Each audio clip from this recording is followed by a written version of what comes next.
Show. The internet's most inspirational podcast. Every Saturday morning from 8 to 10 a.m. Kamala Harris, Vice President. Let's debate a future Kamala Harris presidency on the Motivator show, the People's Town Hall. Yes!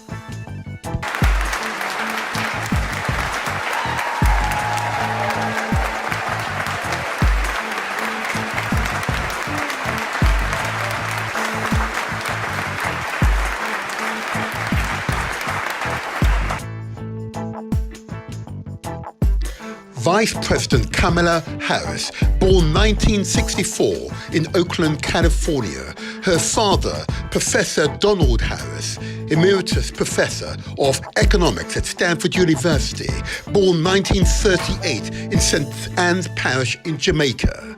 Her mother, Dr. Shamalia Gopal, PhD, endocrinologist, breast cancer researcher, born 1938 in India, Chennai.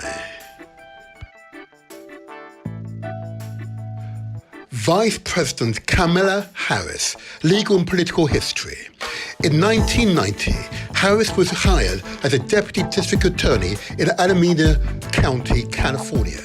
In 1998, San Francisco's District Attorney Terrence Hallinan recruited Harris as an assistant district attorney, supervising 5 other attorneys, where she prosecuted homicide, burglary, robbery, and sexual assault cases. In 2000, Harris clashed with Terrence Hallinan assistant Darrell Solomon over Proposition 21, a measure related to trying juvenile defendants in superior courts.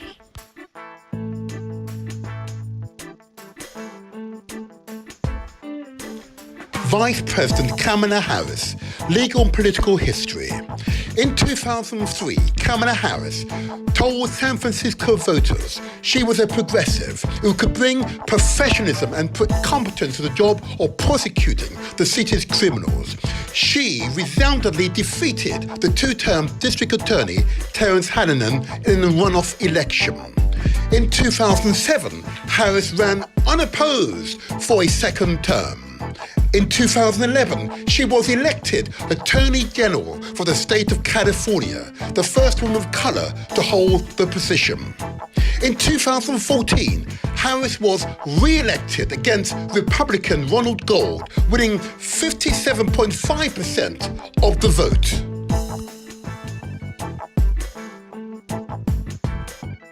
Vice President Kamala Harris, legal and political history.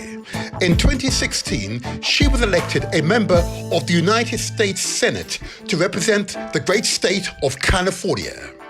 In 2020, Harris served in the Senate for roughly 4 years as she resigned after being elected Vice President of the United States of America.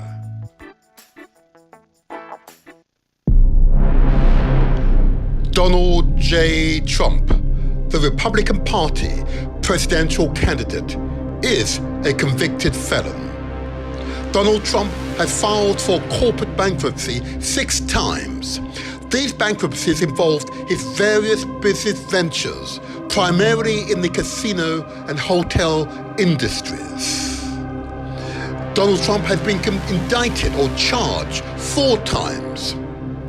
These indictments collectively involved a wide range of alleged criminal activities, from falsifying business records and mishandling classified information to attempting to overturn the election result through fraudulent means, are but a few of his many devices.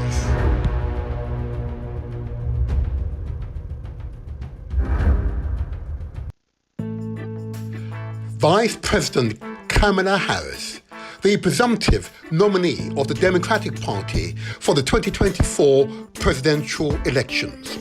She has a series of firsts to her name. the first African American and first South Asian American Deputy District Attorney in Alameda County, California. The first San Francisco Assistant District Attorney. The first San Francisco District Attorney. The first Attorney General for the state of California. The first elected to the United States Senator for the grand state of California. The first elected Vice President for the United States of America.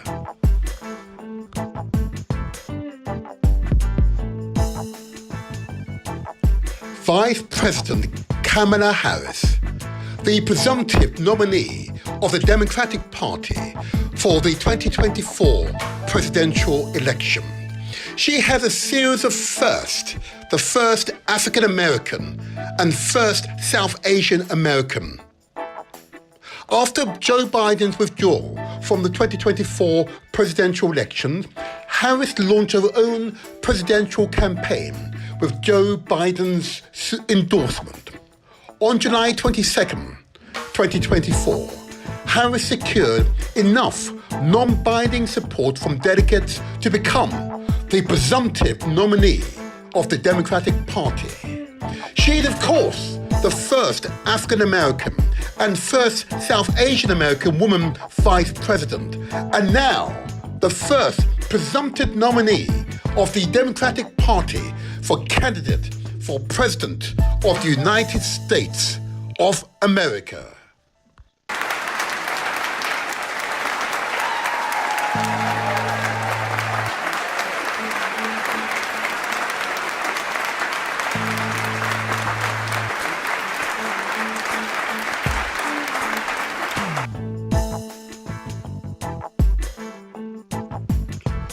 The Motivator Show. Success is ours for the taking. Subscribe to our YouTube channel. It's free. Press the like button and don't forget to leave a comment.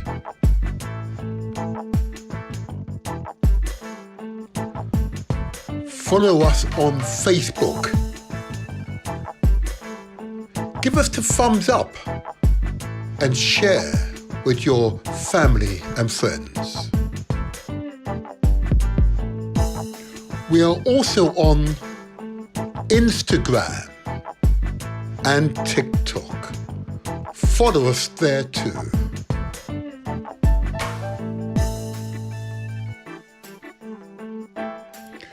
You can listen to us on galaxy.net and also Mixcloud too. The Motivator Show. The internet's most inspirational podcast. Every Saturday morning from 8 to 10 a.m. Kamala Harris, Vice President. Let's debate a future Kamala Harris presidency on The Motivator Show, the People's Town Hall. Yes!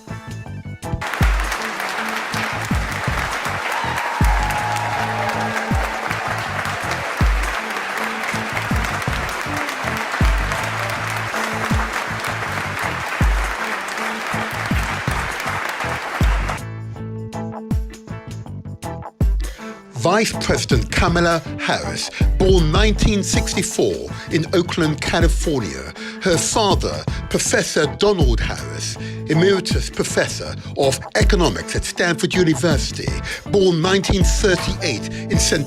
Anne's Parish in Jamaica. Her mother, Dr. Shamalia Gopal, PhD, endocrinologist, breast cancer researcher, born 1938 in India, Chennai. Vice President Kamala Harris, legal and political history. In 1990, Harris was hired as a deputy district attorney in Alameda County, California. In 1998, San Francisco's district attorney Terrence Hallinan recruited Harris as an assistant district attorney, supervising 5 other attorneys, where she prosecuted homicide, burglary, robbery, and sexual assault cases. In 2000, Harris clashed with Terrence Hallinan assistant Darrell Solomon over Proposition 21, a measure related to trying juvenile defendants in superior courts.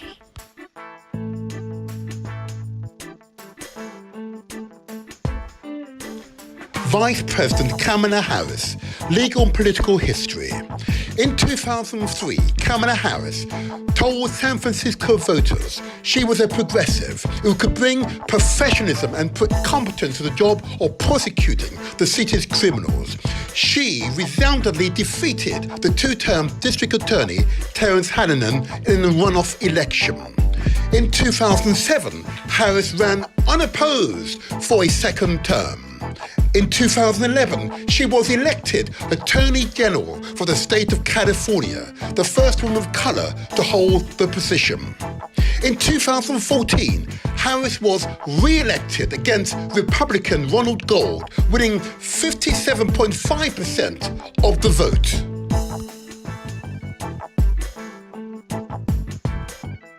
Vice President Kamala Harris, legal and political history. In 2016, she was elected a member of the United States Senate to represent the great state of California. In 2020, Harris served in the Senate for roughly 4 years as she resigned after being elected Vice President of the United States of America.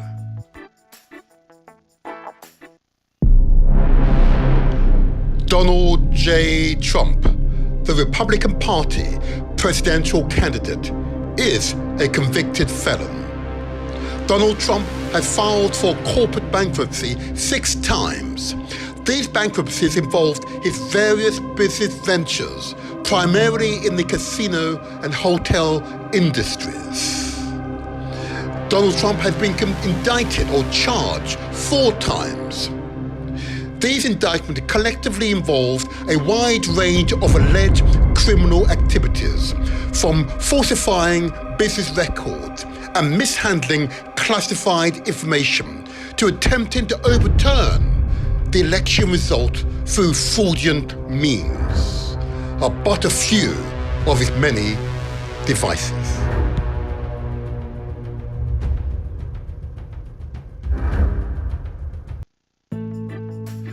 Vice President Kamala Harris, the presumptive nominee of the Democratic Party for the 2024 presidential elections. She has a series of firsts to her name. The first African American and first South Asian American Deputy District Attorney in Alameda County, California.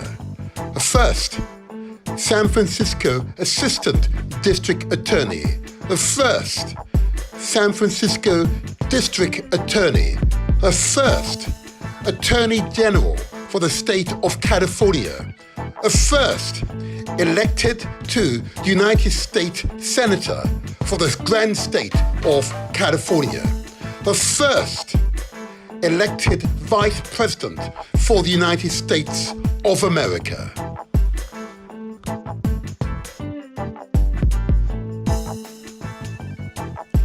Vice President Kamala Harris, the presumptive nominee of the Democratic Party for the 2024 presidential election. She has a series of firsts, the first African American and first South Asian American. After Joe Biden's withdrawal from the 2024 presidential election, Harris launched her own presidential campaign with Joe Biden's endorsement. On July 22nd, 2024, Harris secured enough non-binding support from delegates to become the presumptive nominee of the Democratic Party. She is, of course, the first African American and first South Asian American woman vice president, and now the first presumptive nominee of the Democratic Party for candidate for President of the United States of America.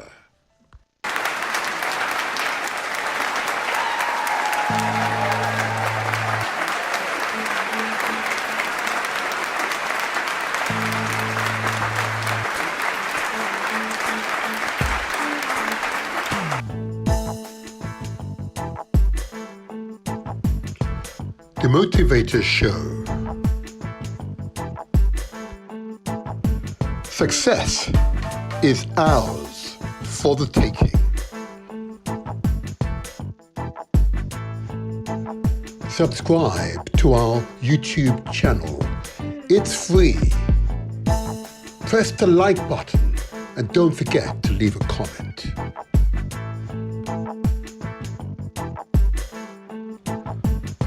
Follow us on Facebook.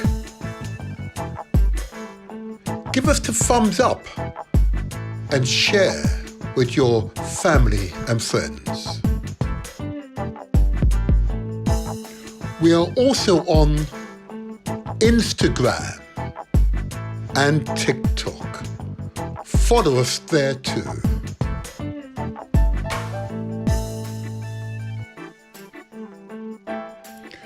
You can listen to us on galaxy.net and also Mixcloud too. The Motivator Show. The internet's most inspirational podcast.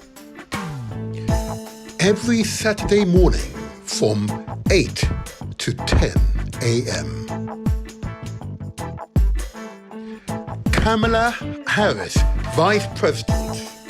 Let's debate a future Kamala Harris presidency on The Motivator Show, the People's Town Hall. Yes!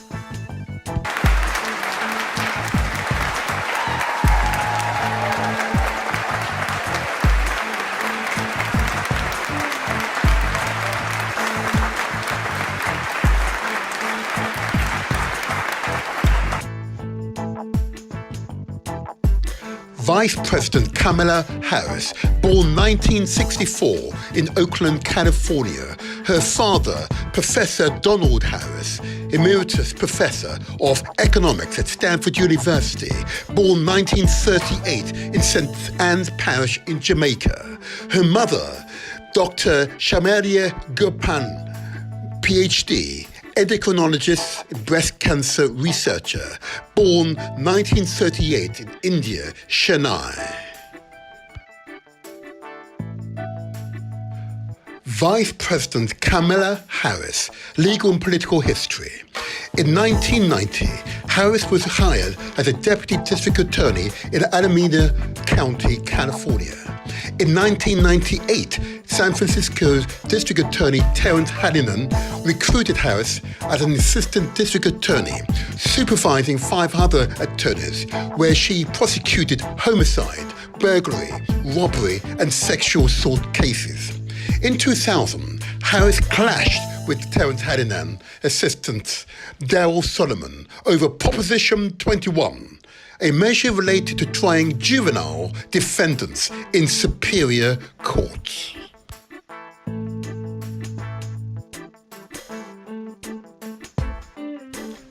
Vice President Kamala Harris, legal and political history. In 2003, Kamala Harris told San Francisco voters she was a progressive who could bring professionalism and put competence to the job of prosecuting the city's criminals. She resoundingly defeated the 2-term district attorney Terrence Hallinan in a runoff election. In 2007, Harris ran unopposed for a second term. In 2011, she was elected Attorney General for the state of California, the first woman of color to hold the position. In 2014, Harris was re-elected against Republican Ronald Gold, winning 57.5% of the vote.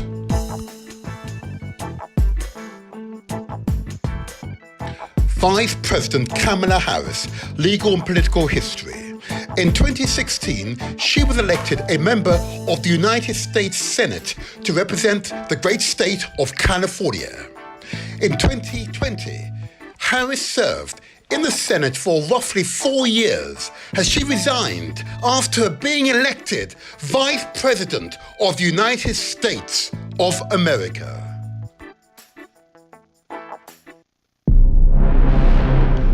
Donald J. Trump, the Republican Party presidential candidate, is a convicted felon. Donald Trump has filed for corporate bankruptcy 6 times. These bankruptcies involved his various business ventures, primarily in the casino and hotel industries. Donald Trump has been indicted or charged 4 times.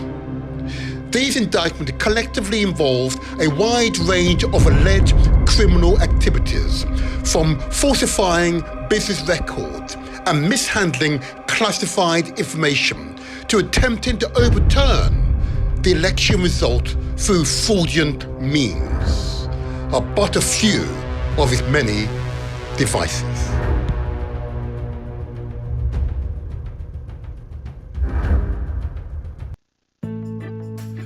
Vice President Kamala Harris, the presumptive nominee of the Democratic Party for the 2024 presidential elections.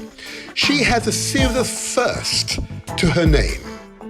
The first African American and first South Asian American Deputy District Attorney in Alameda County, California. A first San Francisco Assistant District Attorney.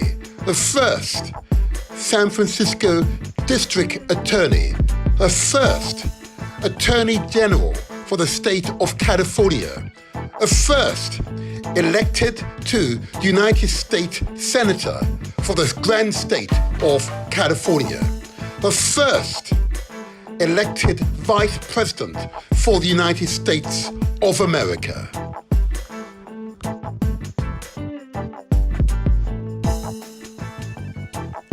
Vice President Kamala Harris, the presumptive nominee of the Democratic Party for the 2024 presidential election.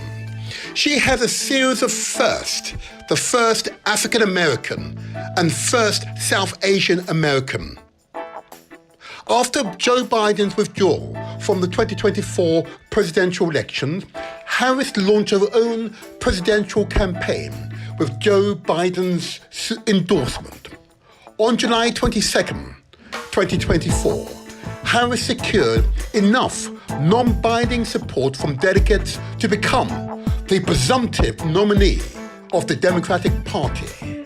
She is, of course, the first African American and first South Asian American woman vice president, and now the first presumptive nominee of the Democratic Party for candidate for President of the United States of America.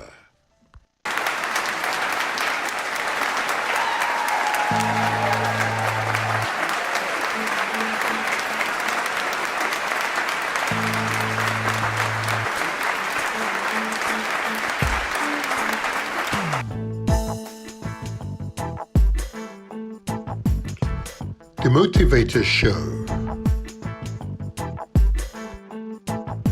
Success is ours for the taking.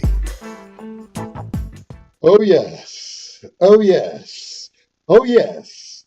This is the Motivator. This is where we translate our words into action, and where success is ours for the taking. How you feeling, people? How you feeling, people? For I'm feeling fantastic. Yes, yes, yes. All righty. We've got a busy show today. So keep your ears and keep your eyes peeled, There's a lot's going to happen today. So I'm going to go right into it. So before I begin, I want to give praise and respect, of course, to the pilots and management of Galaxy at freeway.net. Long may you continue your great works, yeah? Long may you continue your great works. And I have to say, stronger each year, 40 years, 40 years, that radio station, now media station, has been functioning, and long may it continue that way. Right here, right here, right here. Now, also want to give a big thumbs up to the founder and leader of GalaxyFreeway.net, Nana Pakampa Bai. Long may his works continue. Yeah, you see the sparkling coming out of my head. Oh, yeah. Oh, yeah. Oh, I love doing that. Oh, I can't tell you how much I love doing that. Anyway, let me move on. Many of you will be aware that this show goes out on many platforms. And those platforms are designed to give you the opportunity to see us and hear us on all the ways you so wish. We want to make it easy for you to contact this podcast whenever you want to. Let me put it up on the screen where you can contact us. I've mentioned already, Galaxy@freeway.net. Okay? Audio only, but it's good. It's fantastic. And of course, many of you are now on YouTube under The Motivator Show, on Facebook, again, under The Motivator Show. You put a search in and you'll find us there. We're now, of course, going out live via Mixcloud, again, under The Motivator Show. And of course, excerpts go out via Instagram and TikTok under the same name, The Motivator Show. So please support us wherever you can. We'd love to hear and see you when we can. All right. It is really important, though, since our last transmission, a great deal has happened in the world of politics, and politics will be a feature of today's show. This time, it is United States politics, and the history has already happened. Okay, we'll discuss more about that later on. But you and many of you understand that this time we want to discuss what's happening in United States of America. This will be important to us all. History in the making. Oh, yeah. Oh, yeah. Oh, yeah. Oh, yeah. Oh, yeah. But before I get to anywhere near that, what I also want to give a big thumbs up to, and it's those of you who contributed to that disaster relief, the Beryl disaster relief. I want to thank the members of the People's National Party UK, which is a social enterprise here in the United Kingdom, raising money to support those in Jamaica in particular, but I am aware of the effects of the Hurricane Beryl on Grenada. And if you are Grenadans, reach out to us. We would love to talk to you and see what we could do to help Grenadans. But for the moment, the focus is on southeastern part of Jamaica, particularly the parishes of St. Elizabeth, Manchester and Clarendon, who were particularly affected by Hurricane Beryl, which at one point was a Category 5 hurricane. And I want to again thank you, those of you who contributed, and I'll put up on the screen in a second, there we go, put up the screen now, contributed to the Disaster Relief Fund. We appreciate your support. Okay? We appreciate your support, and we recognize in some cases you made sacrifices in order to make that support. Okay? So I want to say thank you. Thank you to each one of you. You see it on the screen. Setting up the Beryl Disaster Relief Fund was an important step forward, because remember, reparations begins with self. In other words, we self-repair. We take care of ourselves, okay? And those of you who have given, we thank you. The campaign to continue to raise money will continue, but I can report that we have reached the milestone of £500 since the last transmission, and we seek to achieve another £500 by the next transmission. So if you haven't given, please give generously. And the account details to transmit to is, of course, the People's National Party UK, NatWest Bank, sort code 600802, account number 298612333. And the reference for your transfer should read DRF, in other words, Disaster Relief Fund, and then followed by Beryl. Okay. If in doubt, please go to the People's National Party UK's website, which is www.pnpuk.com. Or, of course, if you wish to send an email to make contact with the members, it is disasterrelief@pnpuk.com. Again, I want to thank all of you who've made a contribution to that fund. It's an important piece of work. Thank you for your contribution. And please encourage others, even just £10, every little muckle goes a long way. Yeah, you understand. Yeah, every Jamaican understand that, I'm sure. Yeah, but you understand every small contribution added on to other small contributions make a big difference. So thank you for your contributions. Okay, thank you for your contributions. If in doubt, please ask questions. But we will, in coming Saturdays, we'll report how your money is spent. We will document it. We'll be clear, unambiguous. I've made it clear at our last transmission. There'll be taking no expenses from your donations. Okay, this is for love. This is because we must take care of self. Reparations begins with self. Self-responsibility to take care of yourselves. Okay, thank you.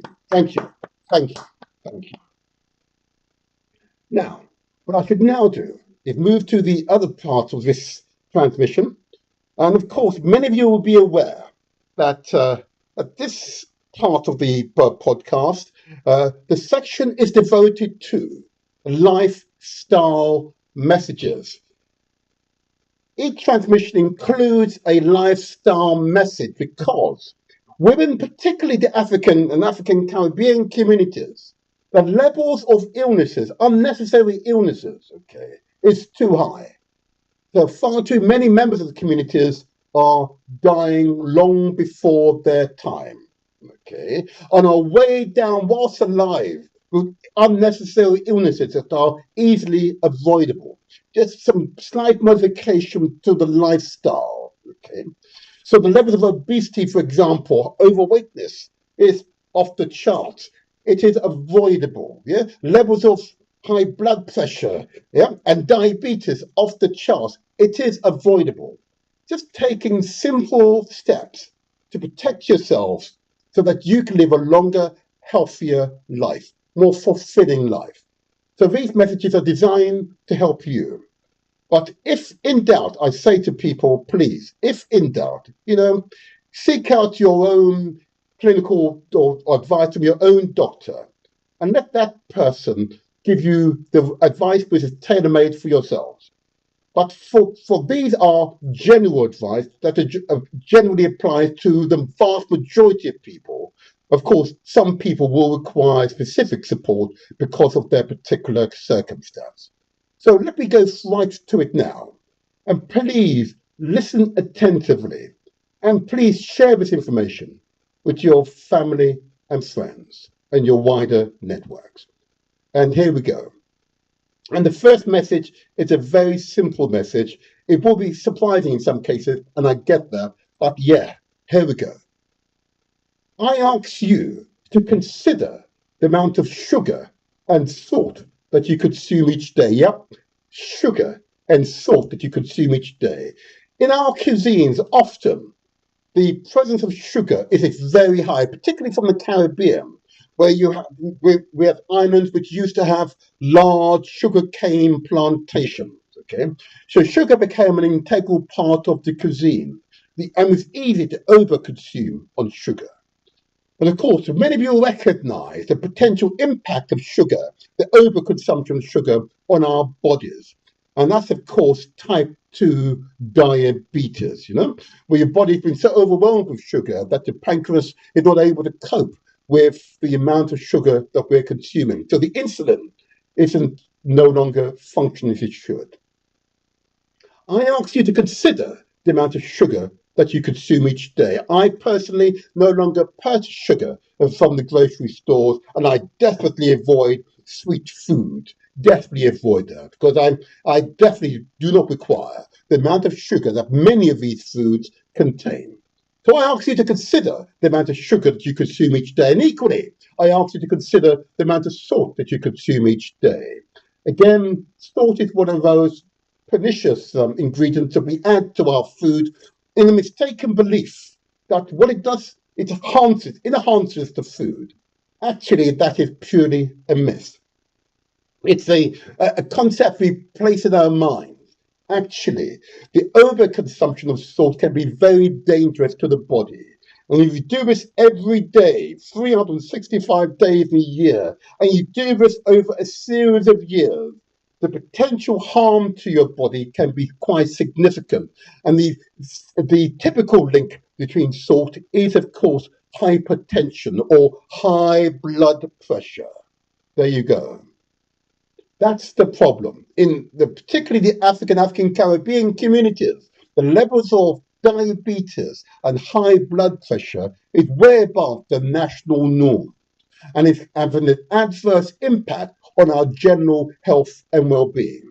So I ask you to consider the amount of sugar and salt that you consume each day, and in moderating your sugar and salt intake, under clinical guidance or professional guidance, can only enhance your quality of life. But I recognize the challenges, because many of our foods contain significant amounts of sugar and salt. The other ingredient I need to give light to is, of course, carbohydrates. Carbohydrates, of course, you don't consciously think about, I'm now consuming carbohydrate, because, of course, it's an integral part of the cuisine. You see the wheat on the screen, yeah? That is a primary source of carbohydrate. You see the pasta on the screen, another primary source of carbohydrates, pasta or these spaghettis. Another source of carbohydrate are, of course, the potatoes, or indeed the yam. Yes, I did say it, the yam. Particularly Africans here in the West, who have a broad range of food that you have access to, not just yam, which might have been, if you're in Africa, a staple food, The challenge, of course, is the overconsumption, the very rich diet that we possess here in the West. And that is the challenge. Our bodies believe that the reason for the overconsumption is the mistaken belief that, in fact, we're eating because we're anticipating famine. So our bodies store the carbohydrates within it, and their effect will come to in a moment. But the effects are pretty obvious. But the other ingredient in our cuisine I want to give light to is, of course, fat. On the screen, you see an example. Raw meat, it deliberately is raw. If it was cooked, you couldn't see this. Raw meat, you can see the red meat, but you can see the fat, and that is the white streaks in the meat. In some cases, it's up to a third of the chops or meat size that you're given. This is simply fat. Our bodies will simply store fat. It doesn't process, it doesn't take out the nutrients. It's simply fat. The consequence, of course, is our bodies store it, and many of you will recognize that when you eat fat in this quantum every day, not for a day or a week or a month or a year, but for decades, it can have harmful impact. And we'll come on to that in a second. Here you see an example of the harmful impact of our diet and lifestyle can have on the inside of our bodies. And there you have it. You see a vein that is partially blocked, That blockage is caused by the food that we eat, And you can see the red corpuscles being squeezed through the blockage. Our heart has to pump with even greater vigor to get the blood, the plasma, past the blockage. And in doing so, raises our blood pressure. And there you have it, the causal link between our lifestyle, what we eat, and the impact it has on our bodies. I urge you to hear these messages. And I know for some of you, these are hard messages. You've developed a habit, but habits need to be modified for our long-term health and well-being. The last ingredient I would give light to is, of course, starch. Again, we don't consciously say we're going to eat starch today because it's present in those staple foods. In this case, I'm giving light to rice. Rice is primarily and mostly just starch. Starch we could convert to energy, we store and convert to energy. Yeah, that's the challenge. Starch in presence in our diet is significant. You see the rice and you see these pretty foods we love to give to children in particular. You see the fairy cake, you see the sweet and juicy looking biscuits, yeah? You see these wonderful, attractive looking food, but actually they're jam-packed full of starch.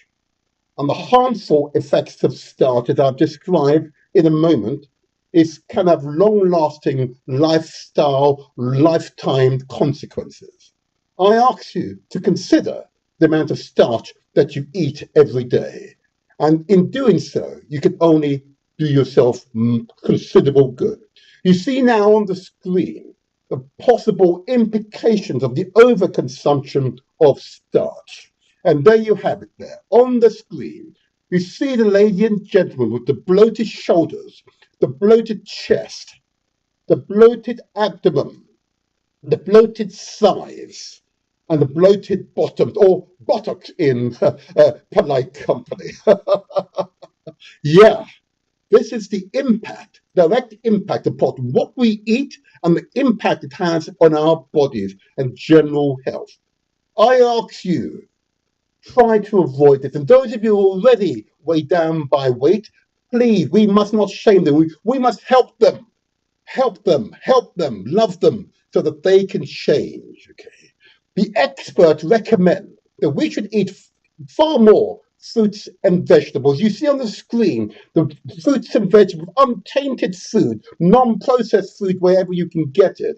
On the screen, you see the wonderful bananas, you see the beetroots, the tomatoes, you see the melons, yep, you see the cherries, yep, you can see the wonderful grapes and avocado, you see the noriaga seed, you see the wonderful pears, yep, you see the kale, yep.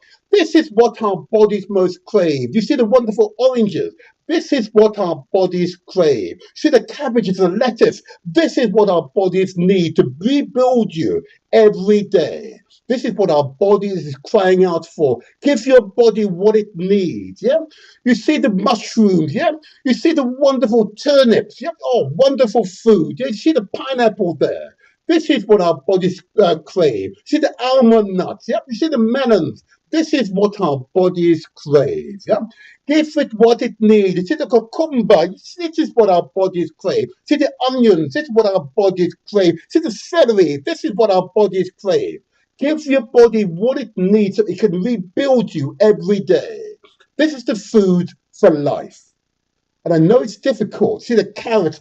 I know it's difficult once you've formed a habit to change your habit. But habits can be modified. Where there's a will, there's a way. And there are millions of people who have changed their lifestyle habit for the good. Many of you be aware that we're 70% or so water. Whilst the foods I've just described all contained ample amount of water, okay, actually, many of us need to top up on that water every day. You see the young man topping up his water. See the young lady, she's smiling. She said had a glass of water. We need to ensure that our bodies are fully hydrated, yeah, fully hydrated, because we are 70% water. Water is life. Don't overdo it. Between 2 to 3 litres of water per day is what's recommended by the experts. But all this doesn't matter if you're not exercising. Exercising is critical for who we are as human beings. All the experts will recommend regular exercise. Don't overdo it, but exercise is a vital part of who we are.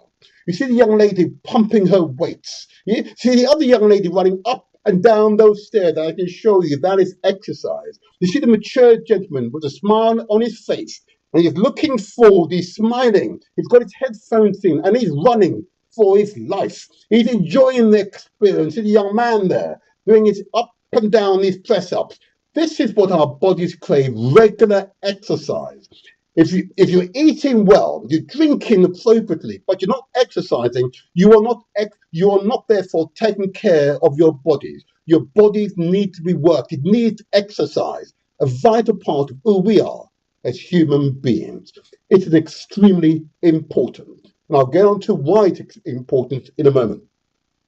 The other aspect of what makes us who we are as human beings is, of course, an aspect which we don't talk about enough, and we should. Okay, taking care of your body, ensuring it's appropriately hydrated is vital. But of course, we are, of course, as human beings, both human beings with mental health and spiritual health considerations. Okay? Oh yeah, it's vital. Take care of your mental health. I say again, take care of your mental health. And if in doubt, seek out professional advice. I say again, if in doubt, seek out professional advice. And if you're unsure, please speak to whoever you most trust, you have the greatest respect for. I'm going to anticipate that such a person will have your best interest at heart and will enable you to obtain the professional advice you may require. And of course, as human beings, we are, of course, profoundly spiritual entities. It is important to take care of our spiritual health. Speak to your spiritual advisor.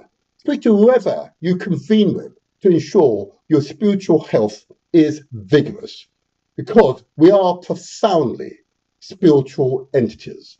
Take care of your spiritual health. Oh yeah. So therein ends the lifestyle messages, but please share these messages. Share these messages with your family, friends, and your wider networks.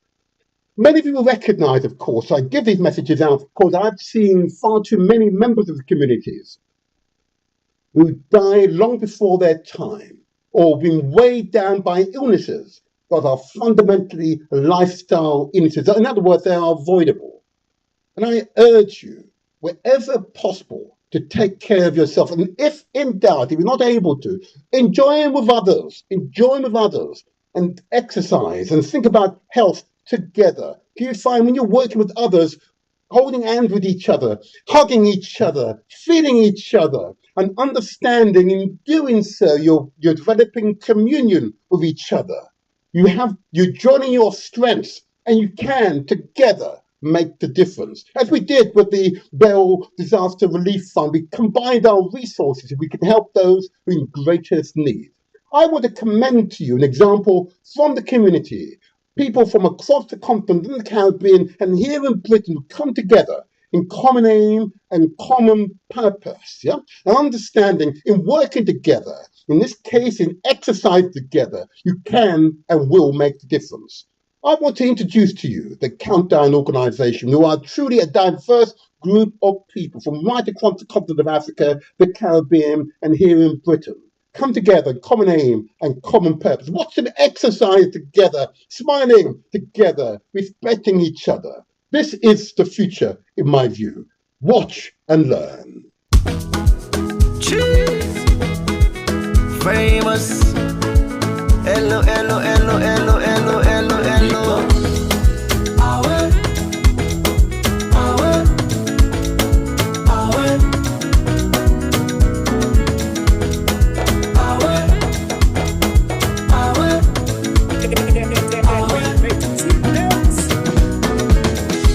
You get one life on leave. Me self get one life on leave.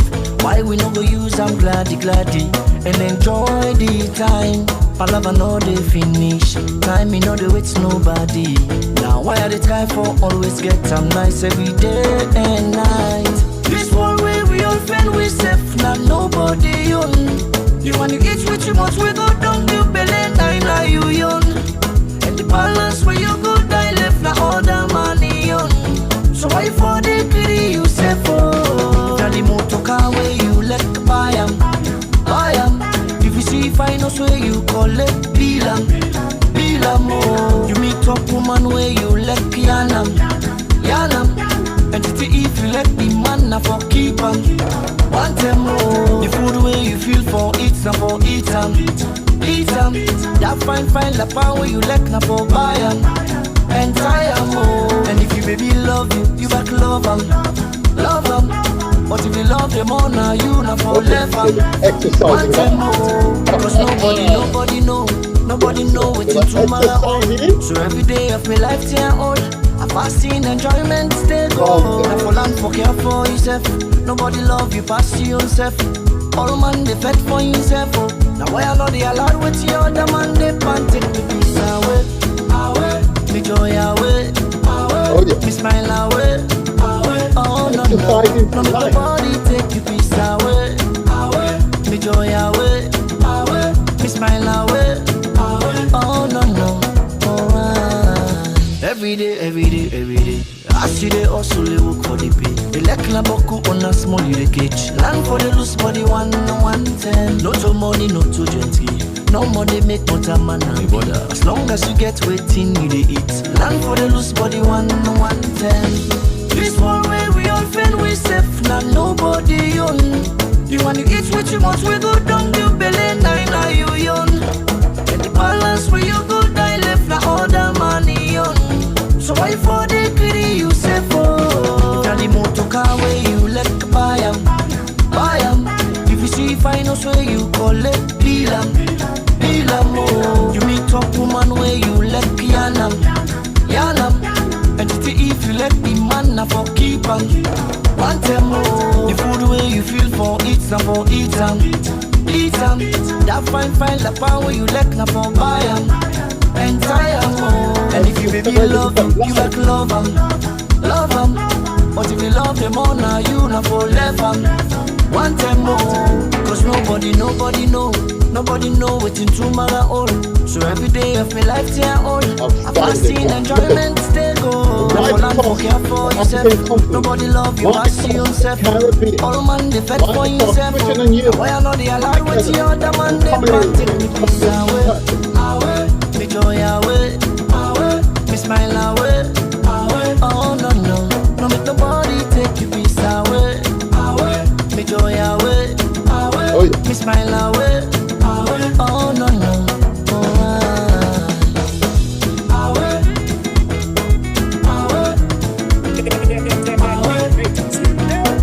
Okay, let me stop that there for a moment. Fantastic, huh? That is the future. You can come together in common aim and common purpose around your health. You can come together around other areas of our lives as well. Yeah? I believe that is possible. I'm going to give you a thumbs up to that. That is possible. Anything is possible if you can envisage it. Yeah, that's the future. That is the future. Collaboration, cooperation is the future. The only way forward. Yeah? Okay. Now, there's a few other announcements I want to give before going to the main theme of today's show, which of course will be the Americans. Yeah? America. Oh yeah. United States of America will make history soon. I believe, I have faith. No, I have got a high level of confidence. America will make history very, very soon. In fact, it's made a series of interesting milestones already, which I'll come to. But before I do that, there's a few announcements I want to give out before I ask my guests to come into the studios. Now, the first one I would give light to, and many of you will recognize, I've been doing this each transmission. I just put it up on the screen now. If you've been affected by the Windrush scandal, the previous government's so-called hostile environment, which effectively made life so bad for so many law-abiding people who are legally in this country, so bad for them, that some of the members of the community have died before getting their rights enshrined in law. I would ask you, if you are affected by the Windrush scandal, I ask you to make contact with the Windrush Legal Advice Clinic. They're based at 58 Bank Street in West Midland, WV148PD. Telephone number to call for advice is 01902 382-542. That number applies if you're in UK. I repeat, 01902 382-542. For those of you who are affected by the Windrush scandal, and I understand that some of you are still resistant in coming forward, but I urge you to do so. I urge you to do so. Another organization I want to give light to because they are a special group of people, if I may say so. This, of course, these are those who've established educational or supplementary centers, supplementary for either academic, cultural, traditional learning places, particularly for young people. Yeah? That's our effort to ensure continuities within the community. Contact if you have an institution that is not currently registered with the National Association of Black Supplementary Schools, or NAB. Go to their website, which is www.nabss.org.uk.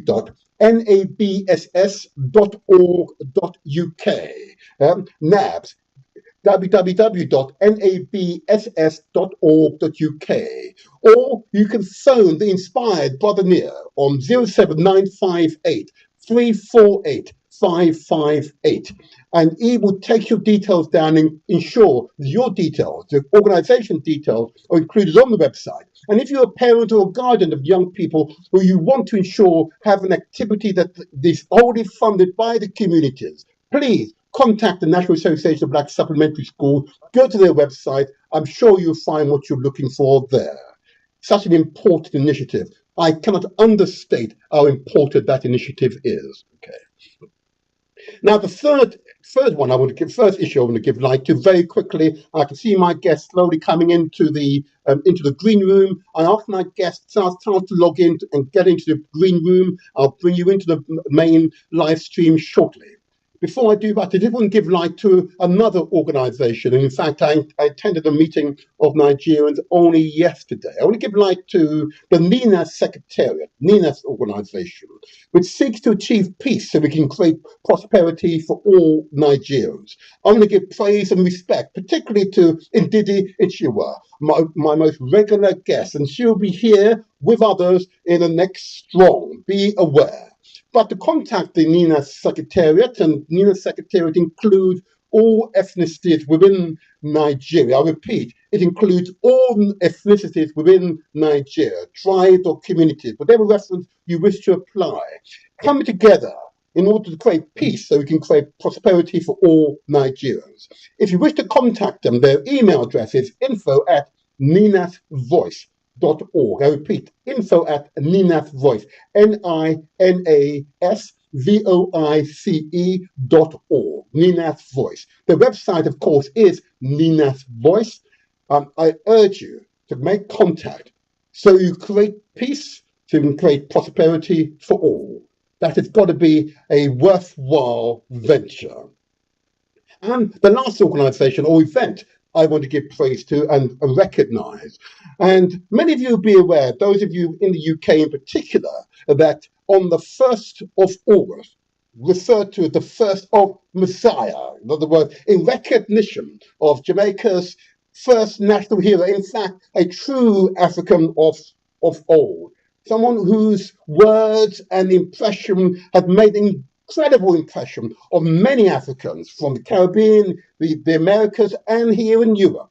His legacy continues, okay? So the 1st of Messiah month, in other words, 1st of August, which of course is Thursday of this week, there is a regular march, a reparations march. And many of you recognize that, in fact, some months ago, I had an inspired academic, an inspired judge by the name of Patrick Robinson, okay, and his analysis of the reparation that is owed to Africans, but it was and is an illegal act that was committed. Okay? He quantified this in the trillions. I'll get back to that particular recording, but this event, let me focus, this event is Thursday coming on the 1st of Messiah, the 1st of August. What I'm going to do, I'm just going to play a short excerpt which has been prepared for me. Let's put this on the screen. If I can get this on the screen now, let's do this, there we go. I put this on the screen so you see an example of Africans coming together in common aim and common purpose around the reparations march. I'm going to play a short piece, and let's listen to this. Listen to this announcement. And this is on behalf of Galaxy Afui.net. Mackerel. You remember on the 1st of August, African Emancipation Day, Reparation March. On the 1st of August, 11 a.m., Windrush Square, Brixton, London, UK. March to Parliament and return. This is not a march to the park. This is a real thing, our thing. It's not a chicken back and flour thing. And on a sweet and sour thing. It's not PNP black and white and shower thing. Oh, okay. Yes, say why. Suddenly stop there. Okay. Yes. So that is the march. Okay. Meet at Windrush Square in Brixton. Those of you know Brixton here in London, Windrush Square. Get there early morning by, I would reckon, between 10 and 11. Okay. And be ready. There'll be many, many like-minded people there. Want to walk to Parliament and submit a statement to Parliament what our intent is. It's an important annual event. I want to give praise and respect, of course, to galaxyafui.net. I want to give praise and respect, of course, to the Global African Congress UK, and praise and respect to all the other organisations who are co-sponsoring this event and will ensure it remains an annual event now and into the future. Long may the event continue. Long may it continue for our children's sake. Praise Jah, Rastafari. Okay, now then. Having given out those announcements, I can just say that you can contact the studio at any time via our chat facility, and if you are on YouTube or Facebook, okay, and you go in there and you register with them, of course. You can communicate with the studio at any time. I welcome any questions you might have. You can submit that by the chat facility at any time. But what I want to do now is go to the main theme for today's show. I would ask that those of you who are going to join us online, please log in now. I can see at least one person's there. Others I know will join imminently. But this is an important subject. So what I'm going to do before going into that subject, I'm just going to play a part of the intro. And that intro will set the scene for you. And I know you would appreciate this. So listen carefully to this intro video. There we go. The Motivator Show. The internet's most inspirational podcast. Every Saturday morning from 8 to 10 a.m. Kamala Harris, Vice President. Let's debate a future Kamala Harris presidency on the Motivator Show, the People's Town Hall. Yes. Yes. Yeah, that's how I say it. Yeah. This will be very important. Kamala Harris, who of course is biracial, as they refer to the term in the United States of America, both a Jamaican father and indeed an Indian mother. Okay, a powerful testament to what can happen when that country accepts people from around the world. Its potentiality to achieve great things, to greatness, is hardened because it allows people to come together in common aim and common purpose. Kamala Harris. So what I'm going to do, let me bring at least the first of my guests into the studio. Let's see if we can do this without any pain. And this will be and will create a truly inspired occasion for you all. And in doing so, of course, what we're doing, of course, is providing an opportunity for the community to debate what is our view on a likely Kamala Harris presidency. Okay? Yeah, What is our view?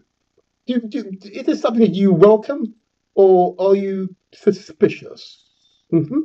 Okay. And what I'm going to do now, just if I can get this my first guest into the studio now. Let me see if I can do this without any pain. Wouldn't that be nice? Oh, we're lovely. Here we go. I think I can get my first guest in now. Oh, it worked. There you are. Good morning. Can you hear us all right? Yes, I can hear you, the motivator. Yes, good Hi. day, good day. Hi. Oh, I love your outfit. Oh, like this. You look as if you're cold. Are you cold? I'll tell you what, it is a bit chilly. Oh, We're not I'm getting the sweating. full sun on. I It's been warm, but we need a bit more sun. It's hear not been you. Though. I warm hear long you. enough. I There's hear a you. cold I hear chill you. in the air. Yeah, yeah. First of all, thank you. I know you, Abu. Can I just ask you just to quickly introduce yourself and the organization that you belong to? Yeah, go ahead. Yeah, yeah. Well, I'm Abu Akil. I've been involved with the Global African Congress for some years now, which is a reparatory justice organization established as a means for progressing a reparatory justice plans of action along with other Africans. I'm also a community worker. I've been a community worker for the past 40 odd years.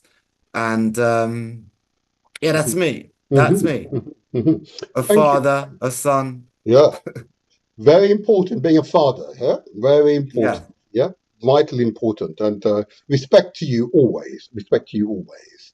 And I'm thank you for joining us. And you are, of course, adhering to true African time.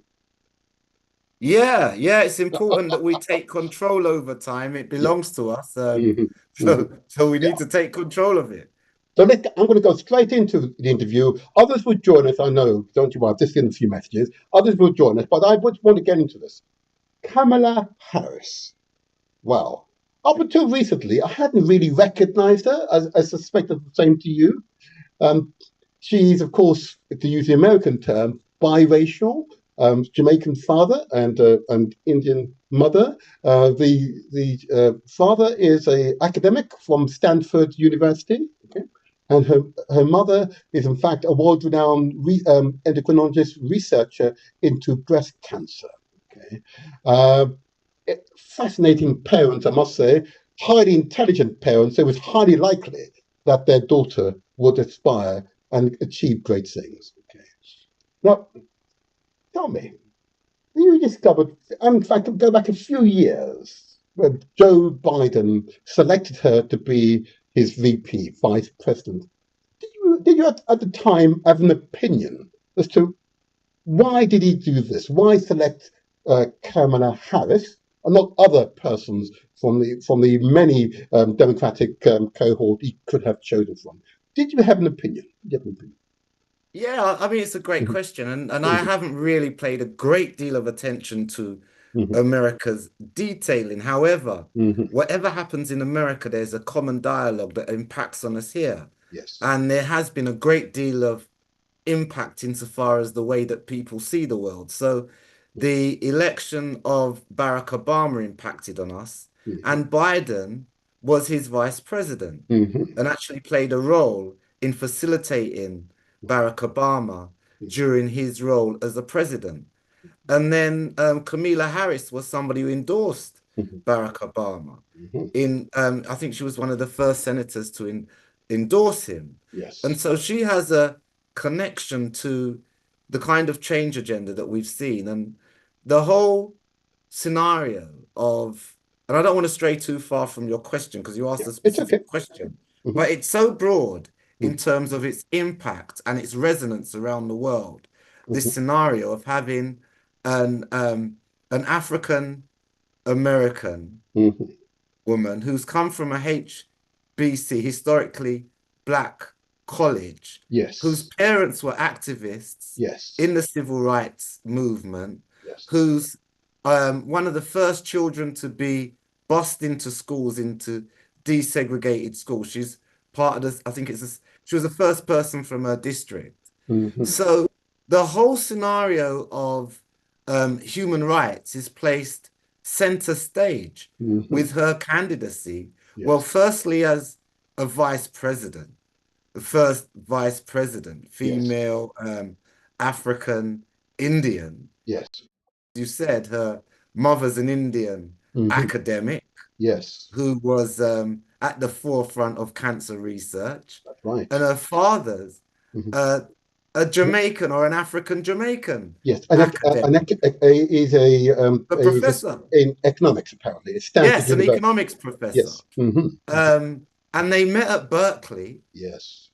So her parents were activists in Berkeley Mhm. together. So the lens that she sees the world through is a lens that focuses firmly on human rights. So she's centered around reproductive rights. That's one of the things in her portfolio. Yes. Women's reproductive rights, rights of women having rights over their bodies. And Yes. she's quite clear that women should have the say over what happens with their bodies. That's right. She's very much got an agenda around human rights, which is quite significant insofar as an electoral process now, where the whole idea of human rights is seen as a wokeness type agenda, Oh yes. What namby-pamby, does woke mean, if I may ask you before you go into what is woke? I hear particularly those or the so-called conservative, those who don't want change brigade, they use this term as a somewhat of a slur. What does woke Yeah, mean? What does it mean? I feel quite aggrieved about the way that a concept that I very much identify with as a Pan-Africanist student in the 90s, late 80s, 90s, where we spoke about people having a consciousness, an Hmm. African consciousness being woke, Uh-huh. and so we've had that dialogue from the 90s, and suddenly it's been moved Hmm. over into this kind of another domain where it's about, well, what you're talking about isn't really serious.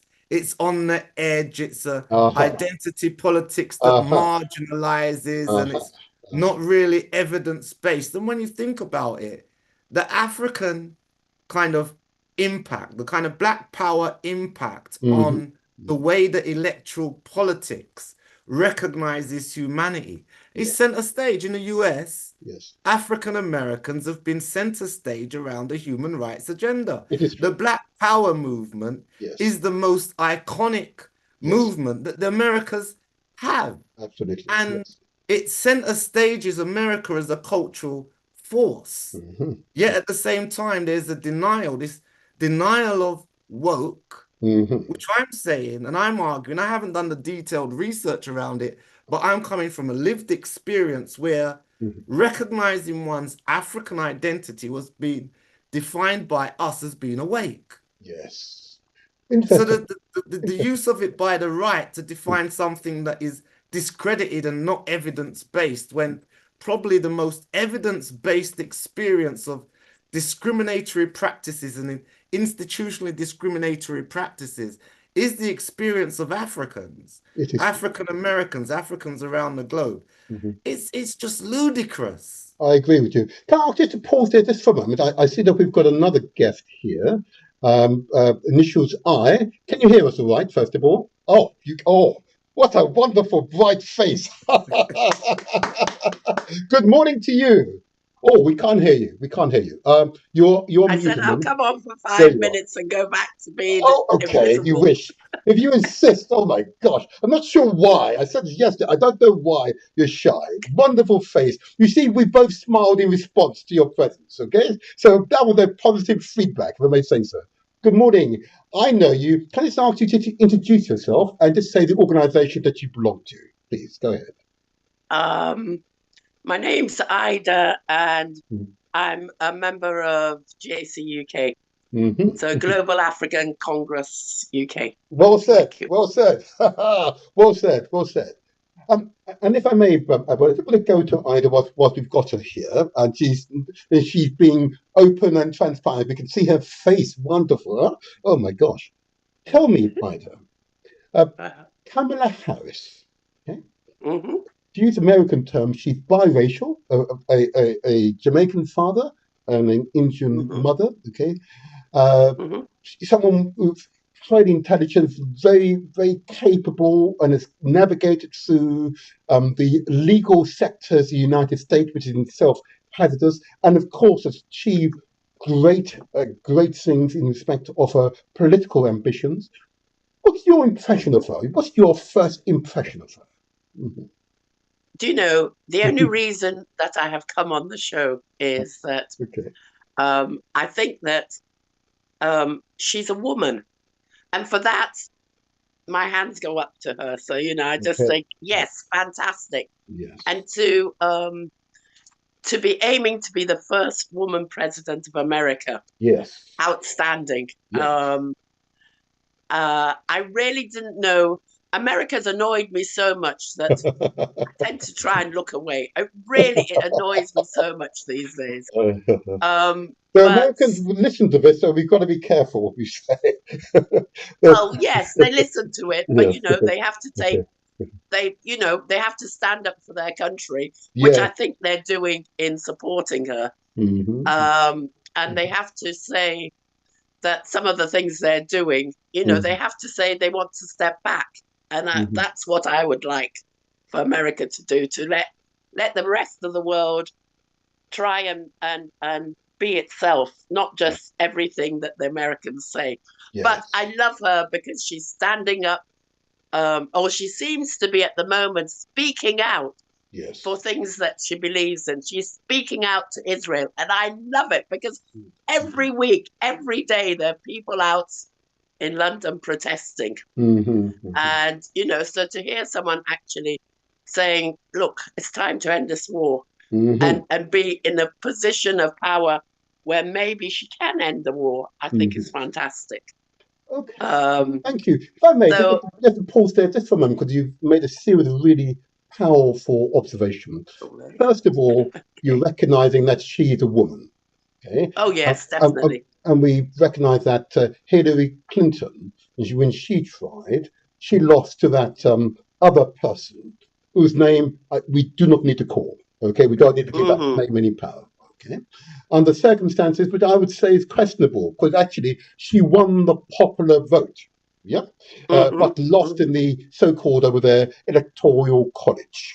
Yeah, in other words, she got more votes than him, but because the way the votes are distributed across the states, it resulted in her losing the election. Okay? And that, of course, was profound. By all accounts, that this time she had both the intellect, the vigor, the determination to win against someone who I simply recognize, and think many of you recognize, as questionable credentials.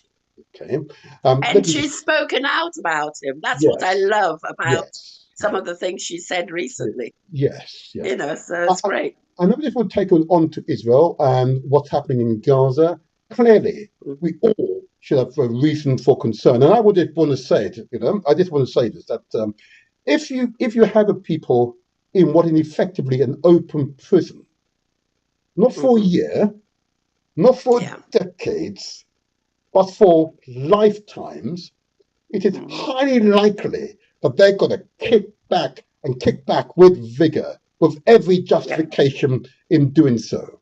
And I personally want to say that I know many Jewish people, many Jewish people, and I don't blame them for the situation in Israel. But the religion itself, it's a pure and profound religion that should really be an example of the best of us, true compassion. It is possible through it. Okay, so I am surprised that the situation in Gaza has been allowed to continue the length of time it has continued. I just want to say that publicly. Okay, But before I continue with you, Ida, I see I've got another guest I'm going to bring in a second.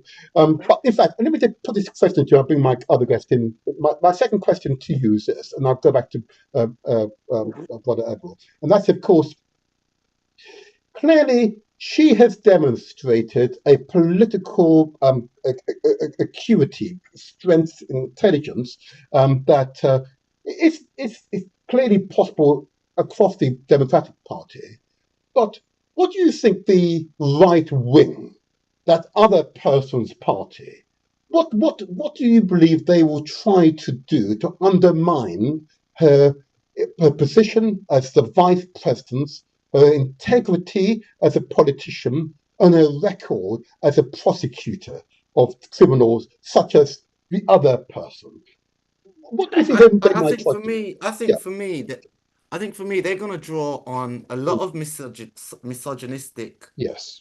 Stereotypes and tropes. Yes. I think that's one of their starting points. So I've seen in social media, one of the stereotypes and tropes is around, say, about her personal life, insofar as her political career and kind of a casting couch political career.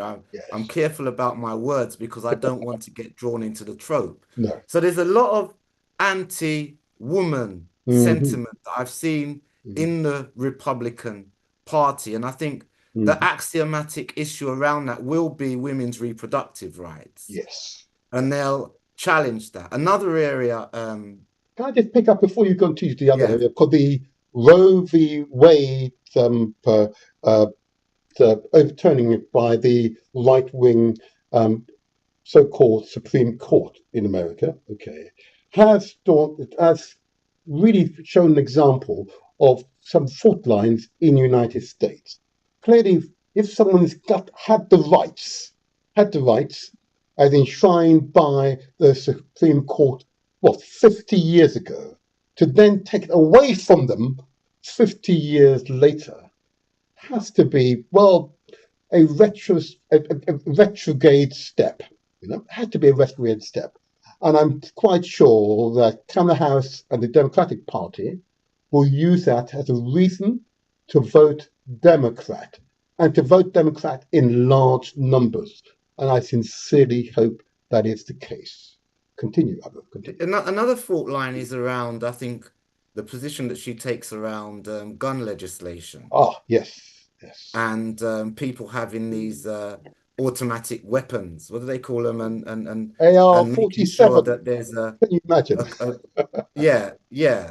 So these assault weapons, that they should be outlawed, and having tighter regulations around guns, and that is quite a critical issue because, I know we're being broadcast in America, but I know America's got this devastating gun culture. Yes.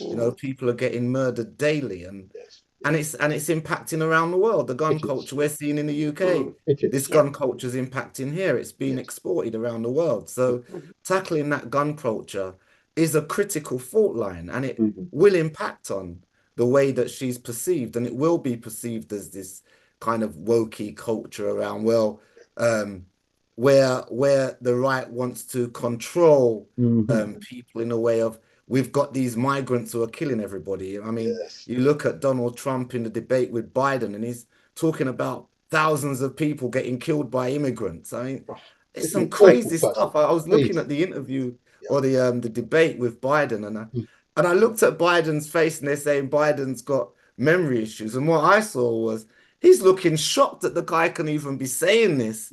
And there's no filter. There's no filter. It's amazing. That it's like these immigrants are coming into America and killing thousands of people, when it's actually loose guns that have been running from the cowboy era.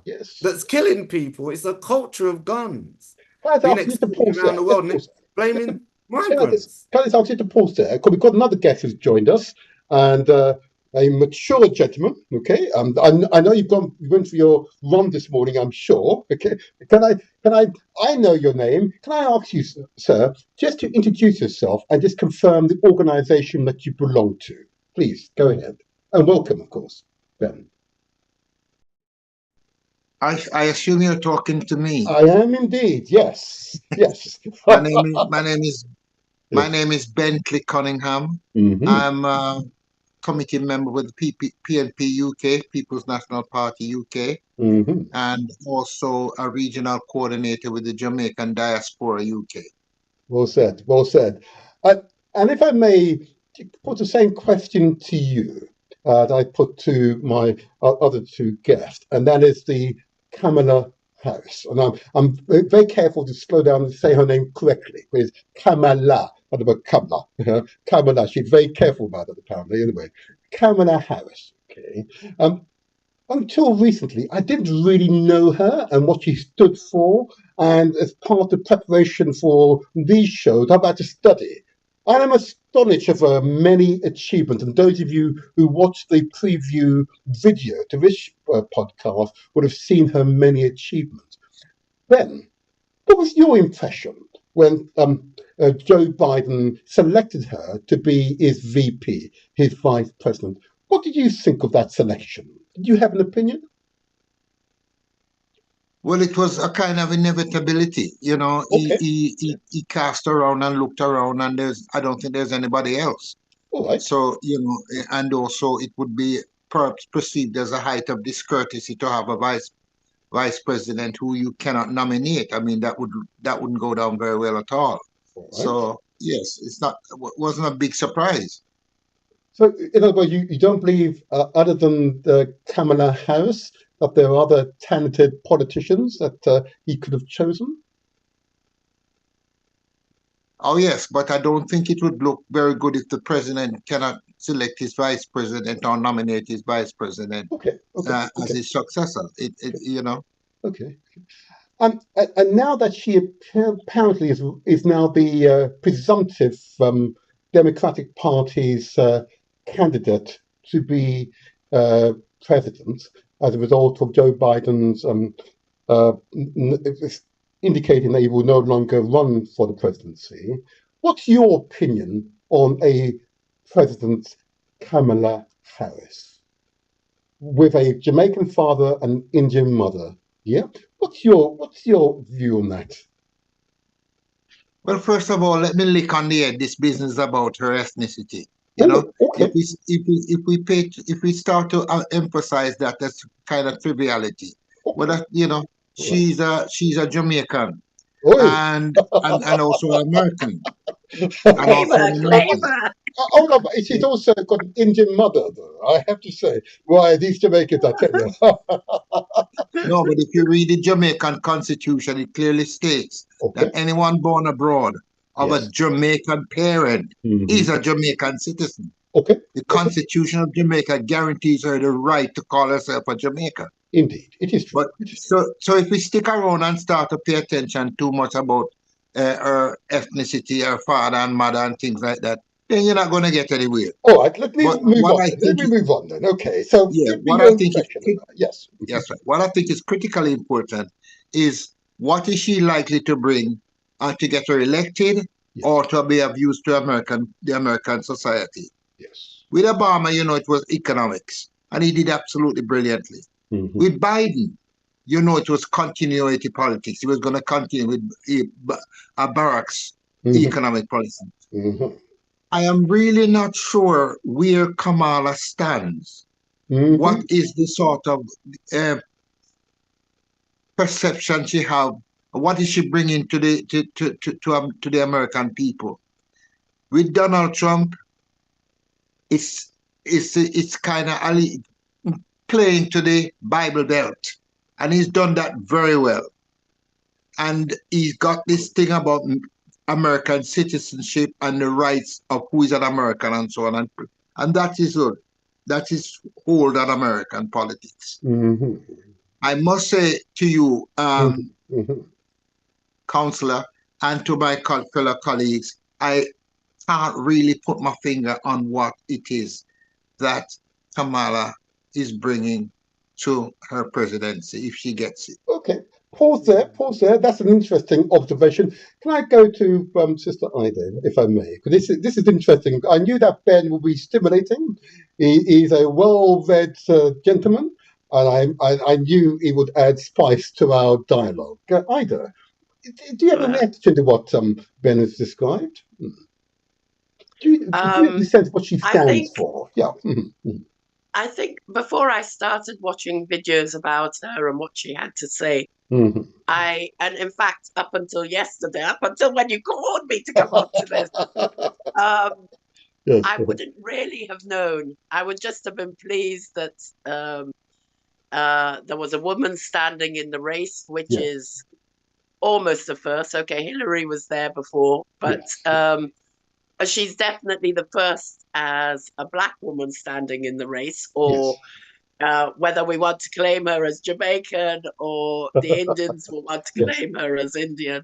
Yes. And the Americans, of course, want to claim as Absolutely. American. Yep, absolutely. So, yes. So I would have said I didn't know that much about what she stood for. But since I've heard it out of her own mouth, it seems to be, she's after Trump, and she's happy to tell him of his faults. Absolutely. And I love that. You know, she's happy to call him what he is. Absolutely. So there's that. She's talked about getting rid of big guns or guns in America. Yes. She's talked about women's politics. Yes. She's talked about Israel. And there must be a fifth. Medicare. Sorry? Medicare. Oh, yes. And she talks about the fact that, you know, in fact, she's after middle America to succeed, and none of all this rich people always being at the top and telling people, you know. And she talks about everybody. She talks about the grandparents, the children, work. Well, I haven't heard that much about work, but I presume work is amongst it. Yes. And she's talked about all the really unpopular things that a lot of American prime ministers, a lot of American presidents have kept away from, apart from Obama bringing in Medicare. But she's talking about it all. She's even told us stories about her mother and the coconut tree and stuff. And the other thing that's really interesting about her is it looks like the young people of America are supporting her. Yes. It looks like all across the country she's getting support. She calls it support from the people. Yes. Rather than this business or quite right. You know, millionaires voting sort of thing. So I like everything I've heard so far, and I would recommend to our senior that he starts listening to some of her videos, because then he'll be even more impressed. He'll be out there with his Jamaican flag on, waiting for her to get there and sitting with her when she is going to be inaugurated. Yes. So I that's look all I forward can to that. say. I look forward to that. And before I go back to you, I'm just going to Abu, if I may. You've heard what has just been said. Yes. I'm particularly interested in the ambitions we have for her. Okay, and either has started that process to identify what she stands for and to allude what ambitions we have for her. What do we want her to achieve during her first presidency, assuming she wins on November 5th of this year? I think coming from a Pan-African perspective, and I like the question that Bentley asked of what does she bring, because I think coming from the perspective of reparations, I know, you know, reparations is seen as some kind of twilight zone, dreamy, kind of naive kind of notion around things. And I think a lot of people will look on the whole agenda around equalities in America and Barack Obama, and we'll look at that through quite a jaded lens. Yes. That, look, you know, these institutions, what changes there been? We had a great deal of hope, and now we've got somebody who's looks like they're from our perspective, hasn't really been able to do a great deal, which that's the kind of challenge of the kind of equal opportunities kind of mindset that, look, we've got this African face there, so we're going to see a world of change. It's like, you know, when Jamaica became independent, so cool. We've now got Africans representing us. Not that they identify as Africans, but we now got black faces representing us. So there's significant change. The same with Nigeria. Yes. The same in the UK. Now in the UK, we've got in significant urban conurbations, we have black faces representing or being the face of the state. And that kind of equal opportunities perspective, a lot of people have got a lot of resentment about a lack of outcome. So I think the question around what does she bring that's distinctive is steeped in an experience of being let down and being let down multiple times because of institutional factors. So the critical issue is, where is the equity that is being brought to bear for Africans? And one of the parts of equity that I can see that she connects with, and it may be schematic, but I think it's highly significant, is the historically Black colleges. Okay. You know, she has a lived experience of being part of the historically Black colleges in America. And I think those kinds of institutions are really critical to driving forward the agenda for African people. And that's where my starting point is, around value systems which are rooted in identities. And I think the question mark around what does she identify as is quite an interesting one. And I would say that probably for the majority of her kind of representation of herself, she'd identify as an American. I doubt whether, you know, she would have been on the Berkeley campus as a student saying, I'm an African. She would have been saying, I'm an American, and Americans, I can even hear myself resonating with that American voice as I'm saying it. I'm an American, and I'm here for all American people. And that's kind of the platform that I see her occupying, that this is about everyday people and a platform that's about everyday people. So the kinds of identity politics that people that I most connect with as Pan-Africanists would see her with a lens that says, yeah, you're going through this kind of electoral process, but our agenda is a far deeper agenda, and that far deeper agenda doesn't bode well for you in electoral politics. For electoral politics, you have to reach that broader population. The African Americans are only 12% of the population, and the electoral college means that that 12% doesn't even have its full leverage. So you're appealing to an electorate that is white and racist. I mean, that if you're in electoral politics in America or the UK, you really have to respond to the issues that the general population are going to vote around.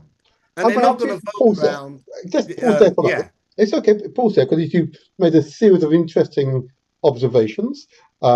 We might debate it at the moment, but I'm wondering if, Ben, you may want to pick up on a number of points that Abu has made in relation to elected officials and, in this case, African Americans, and the size of that population relative to others, and therefore our impact as a population relative to others. I'll just simply make a quick observation before, Ben, you come in, that the Jewish population is extremely small, but they are a remarkably powerful community, both in America and most certainly here in Europe. Okay, so it's not the size of the population that matters. It is, in fact, the power that you use to influence decision makers. Okay, I did want to put that out there. It is very much a mindset, particularly amongst our people, that size matters. But actually, it's the mindset, and being a politician myself, I know so. Okay, it is very much a mindset. Okay, and often, if you start a race and believe you're going to lose it, you've already lost. Maybe if you start the race believing and knowing the energy, the power, the determination to succeed, and you have in your head the tactics and the strategies to succeed, regardless of who you are, all things are possible. Oh yeah. Ben, what's your response? I want to hear from Ben now. It'd be interesting to hear from Ben, because Ben is the real academic here. I've seen his qualifications, and they are manifold. So Ben, what's your observation? Well, you raised some very interesting point. My brother there has asked and re-emphasized some very important point. I think at the end of the day, when I look at the American elected representative, the black ones, I can't identify one of them, not one of them, that has done anything seismic or distinctive that you can say that is the ownership of this kind of thing. The same thing happens in the UK. We have the same thing happening in the UK. We have black MPs. Ben, a quick question. So, do you recognize this? If I take Obama as the exemplar, Obamacare, he recognized that there were nearly 150 million or so, some ridiculous number of people in America prior to him becoming the president who are either didn't have health insurance or were grossly underinsured, and therefore were dying on the streets or entering hospitals because they didn't have health insurance, were dying on the trolleys. Yeah, and what he was able to get through both the House of Representatives and Congress, the Senate, I should say, is of course the Affordable Care Act, and that had a profound impact on the health and well-being, particularly of African Americans, of those that were uninsured or underinsured. African Americans were disproportionately represented. That was a seismic change in healthcare provision in the United States of America. And even though the Republicans sought this other person, whose name I will not call, sought to repeal it, even the elected representative recognized to repeal it would be politically catastrophic. Do you not recognize Obamacare as being a seismic change in healthcare provision in the United States of America, Ben? Well said. You cut me off before I was gonna. Okay, but you didn't say that though. Go on, continue. No, that's okay. You're absolutely right. He was very true. If he did ever open his mouth and talk about Obamacare when he was running for the presidency, he would never even see the front door. He had to keep that quiet and keep mum. So did Ronald Reagan. Ronald Reagan would never head to the presidency if he never talks about going to make friends with Gorbachev. Politics in America is so. So when you say Kamala, we don't know where. To some extent, a lot of them have to keep mum about what is their true intention, their true policy target, until they get there. Obama did that. He spoke about the economy. He spoke about, yes, we can. All about people who can lift themselves up. It was all about hope. Never one ever mentioned Obamacare or free healthcare. Never, it would be suicidal. When he got there, he said, now it's time now for me to talk. The real Obama came through. Once he finished the first term, he went back for the second term again with secret. Yes. And this secret was opening up things that shattered the Bible Belt people who voted for him. Yes. It was the Bible Belt people who put Obama in power. It is true. He won Ohio. Yes. Can you imagine? Yes. Not only a Democrat, but a black Democrat winning Ohio. Yes. That's a staunch Bible Belt. Yes. And at the end of the day, when he came for the second term, my God, him opened up to homosexuality, what they call it, LGBT, marriage, this, and him give all it. That mash up the Bible Belt voters. Obama created Trump. They decided this time that they're going to put a man there, irrespective of his slackness and his attitude towards women, so long as he would roll back Obama.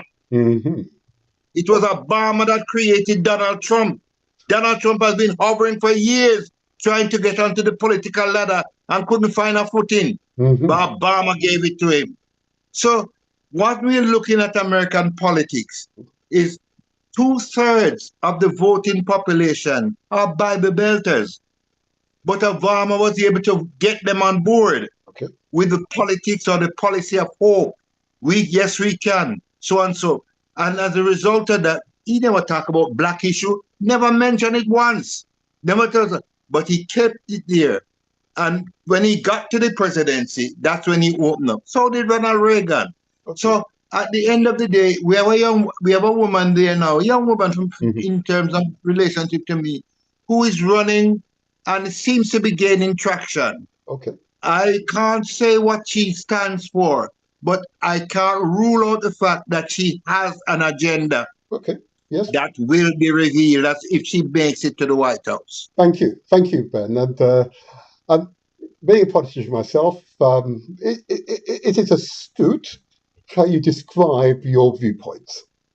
Okay, to be very astute, I believe it is sensible. Although I might come back to you later on about what he declared during his campaign. I may come back to you, Ben, because there are a few details there I think would be useful to tease out. But I want to go to Ida, okay, the wonderful Ida, whose presence here is, I have to tell you, I'm honoured. I'm honoured, okay? I'm honoured, honestly, because honestly, we don't see you normally, so I'm honoured, okay? I'm honoured. If I may, Ida, from a woman's perspective, what would you like to see, regardless of her ethnicity, the first woman president of the United States? What do you believe, from a woman perspective, are policies are essential to ensure women's rights and ability to thrive in America is enshrined for the future? What should she do to ensure women's rights are enshrined for the future? To tell you the truth, there's a little part of my heart that thinks it would be so wonderful if her running mate was also a woman. To me, that would be sort of like outstanding. But, I accept that, hey, men rule, etc. But apart from that, I think I like everything that I've heard she says she's going to do. And I think I would like her to maybe visit a lot of, make Africa a space where she wants to see good for it, and visit a lot of the countries, not just out of, I'm the president of America, but to also encourage other women. And I think that is something that is a big part that she can play worldwide, not just in Africa, all over the place, where women are having to do as they're told and don't have the freedom to try for themselves outside what men say. So I would like to see, I'm sorry, I know you're all men and you think, oh, well, what about the men? But it's not that I have anything against the men. But we've seen and we've heard, we continue every day of our life. There's always men ruling in a way. And so I'd like to see her do more for women. I understand you.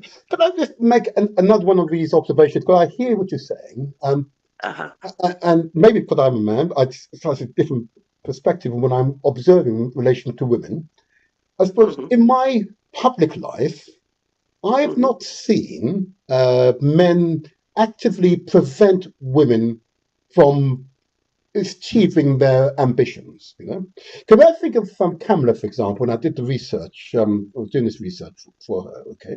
Well, I noted, of course, that in 1990, she was hired by a male district attorney to become the deputy district attorney for Alameda County in California, and that's in 1990.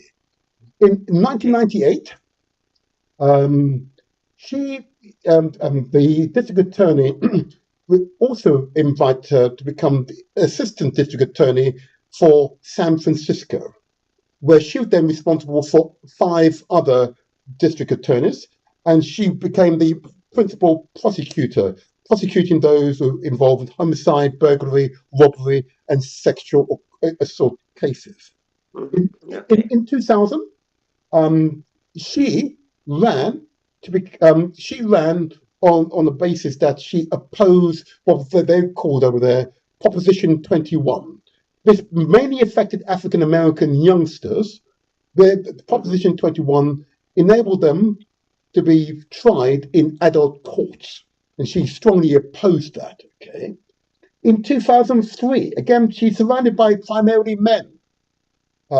She ran on a ticket that she would introduce professionalism and competence to the job of prosecuting in San Francisco. Okay, and in the runoff, she beat the incumbent and became the district attorney in San Francisco. Again, there was no, men were not actively preventing her from doing so. Okay, yes, she had to compete, she had to gain the votes, but men were not preventing that from occurring. Okay, in 2016, she was elected. Again, the party, primarily made up of men, okay, selected her to be the candidate to be the senator for the state of California. And in 2020, of course, as we all know, she was selected by Joe Biden and then was duly elected as vice president of the United States of America. In other words, wherever a woman wanted to, men were there giving them the support so they can realize their ambitions. Okay.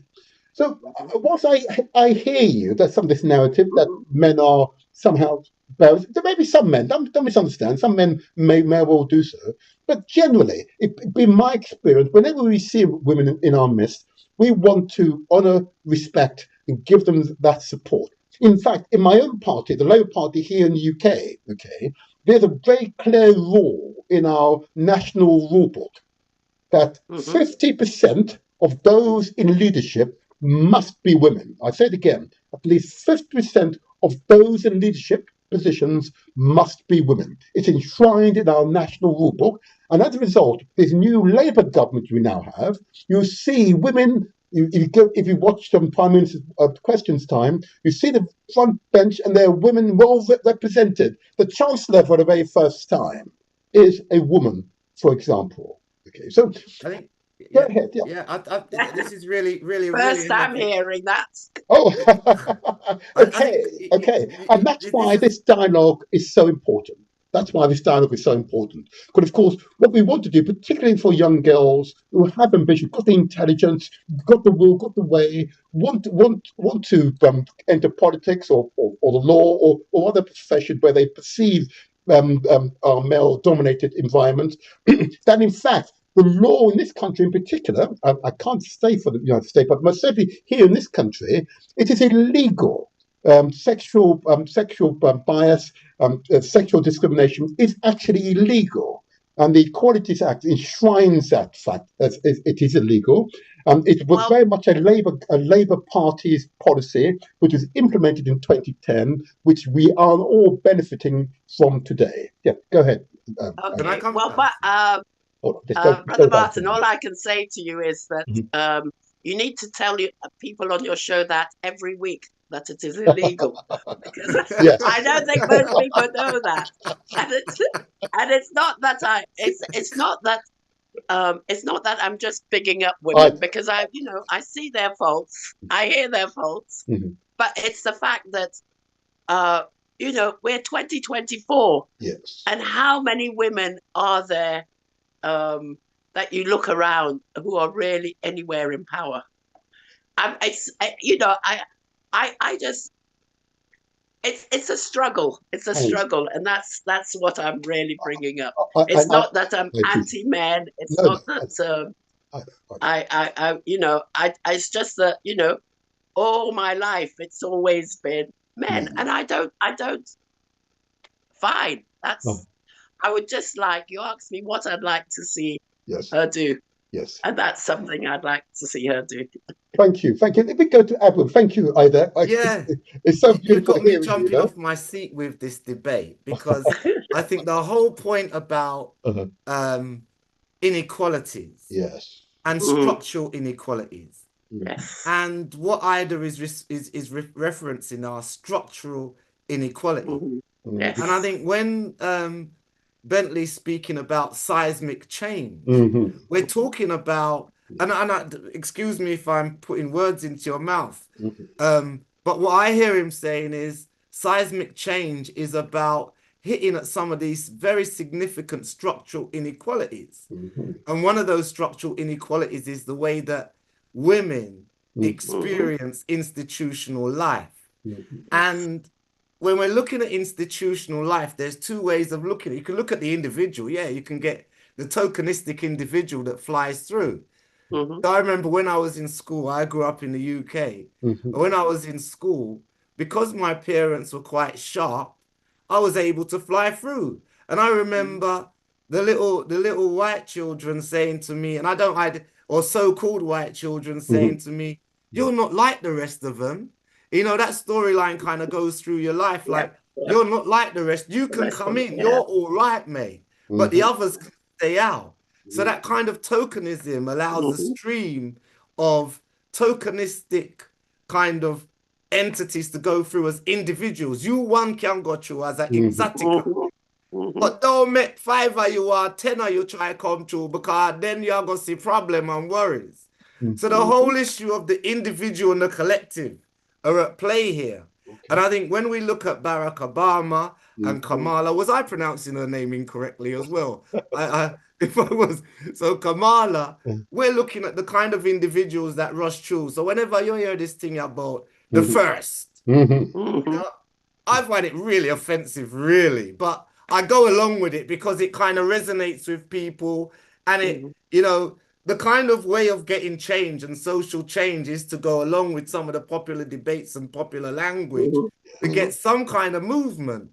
But the whole issue is about equity. You know, and I think when I hear Kamala Harris speaking about middle America or the middle classes, and she speaks to the middle classes in a way that is sensible on one level, that you need that the infrastructure, we need infrastructure, and we need skilled, equipped people to deploy infrastructure. And generally, that infrastructure is about people who've got a certain level of education, which defines them as middle class to an extent. But again, there's these major contradictions around the middle class, around redistribution of resources, which is the fundamental agenda. That's the seismic change. Yes, absolutely. That we need. We don't just need to have one little black man as a president, or one little black woman as the president, or one little black man who don't identify as a woman, who don't identify as an African, don't even identify as a woman, because you're going to find that with the kind of debates that are going on, people identify with whatever gives them political gravity. Intersectional. And that's really the challenge. And to get seismic change, you've got to shift the debate to somewhere else. So where I would pick up on Kamala, sorry, is that Kamala is saying something about redistributive justice. So she's even said around the reparations debate that there needs to be the whole thing around evaluating and working out what's going on, an evidence-based approach. She's also speaking about climate change as well. But coming from an approach of saying we need to have an evidence-based approach rather than just the schematics, which, you know, and looking at that chap whose name you don't want to mention, who talks about this, like, you know, well, there isn't any kind of climate change thing going on, and we're not deal with this science thing, because science is a load of hocus pocus, bunkum. And she kind of, for me, signifies speaking to things in an evidence-based way. And with that evidence way of speaking, we can begin to tackle some of the seismic issues. But I think the issue is around, look, we know there are inequalities, and we know there are institutional inequalities. And what does it take to bridge those institutional inequalities and get equity in a political system, which are much bigger issues? If I may go to Ben now, and thank you, Abu, because you're always very cerebral and very, very stimulating, and you've raised a number of questions there. Time is beginning to run out, but I want to go to Ben. You've heard what Abu said, and I can tell that you both should be in the same room and you should be rapping together. I can tell that. You can tell that at the country. You can tell that, huh? Yeah, Yes. they're two of a kind. Yeah. Yes, and this is why I've got them both here. I hope, anyhow. Yes, oh yeah. Don't worry. They don't know each other, but I know them, and gosh, oh yeah. Ben, you've heard what Abu said, and it is interesting. But ultimately, politicians, if I may say so, we do this because we want to effect change. Yeah. When we enter politics, the environment, the landscape should be different than when we leave, and it should be better for ourselves, our family, communities, and so on. Okay, be assured that's the only reason why I'm in politics. Okay, no other reason. Okay, I'm not in it for my personal aggrandizement, that's for sure, and there's definitely no financial gain, that's for sure. So let me make that clear.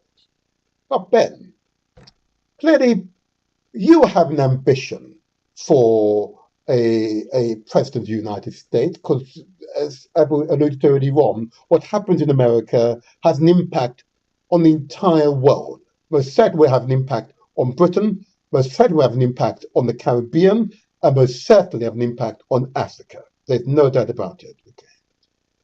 So what would your ambition be for President Kamala Harris, for the Caribbean, Africa, for Black people, or African peoples generally, worldwide? What would your ambition be?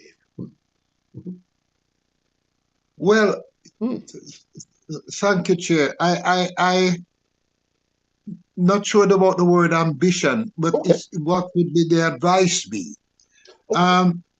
I've noticed that she's gone onto two grounds, which worries me quite a bit.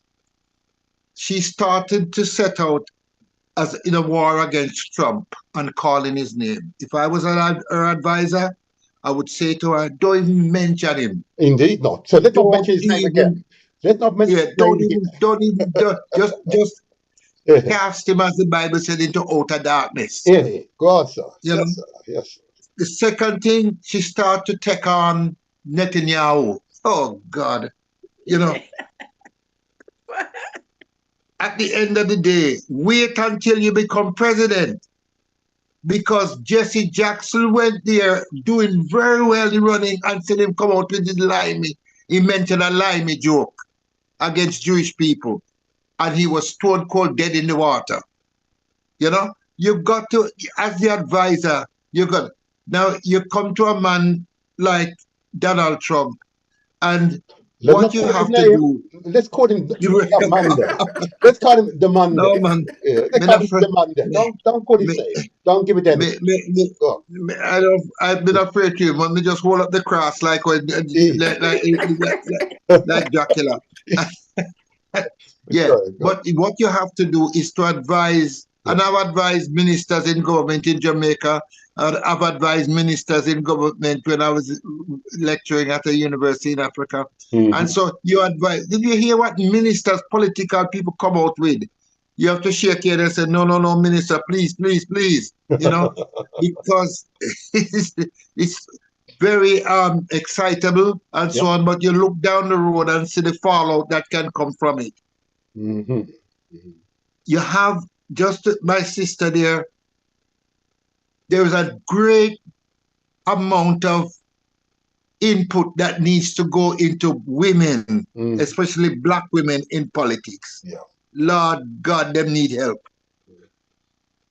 One of them son went and get himself in some police thing with his driving license, and she went and checked the block, saying she was driving the car. Oh yes.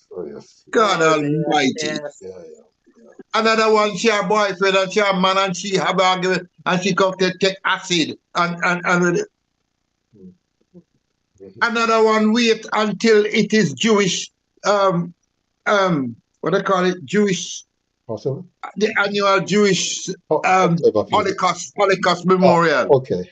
And then she decided to put pen to paper and write to a prestigious newspaper, say, and them one alone suffer.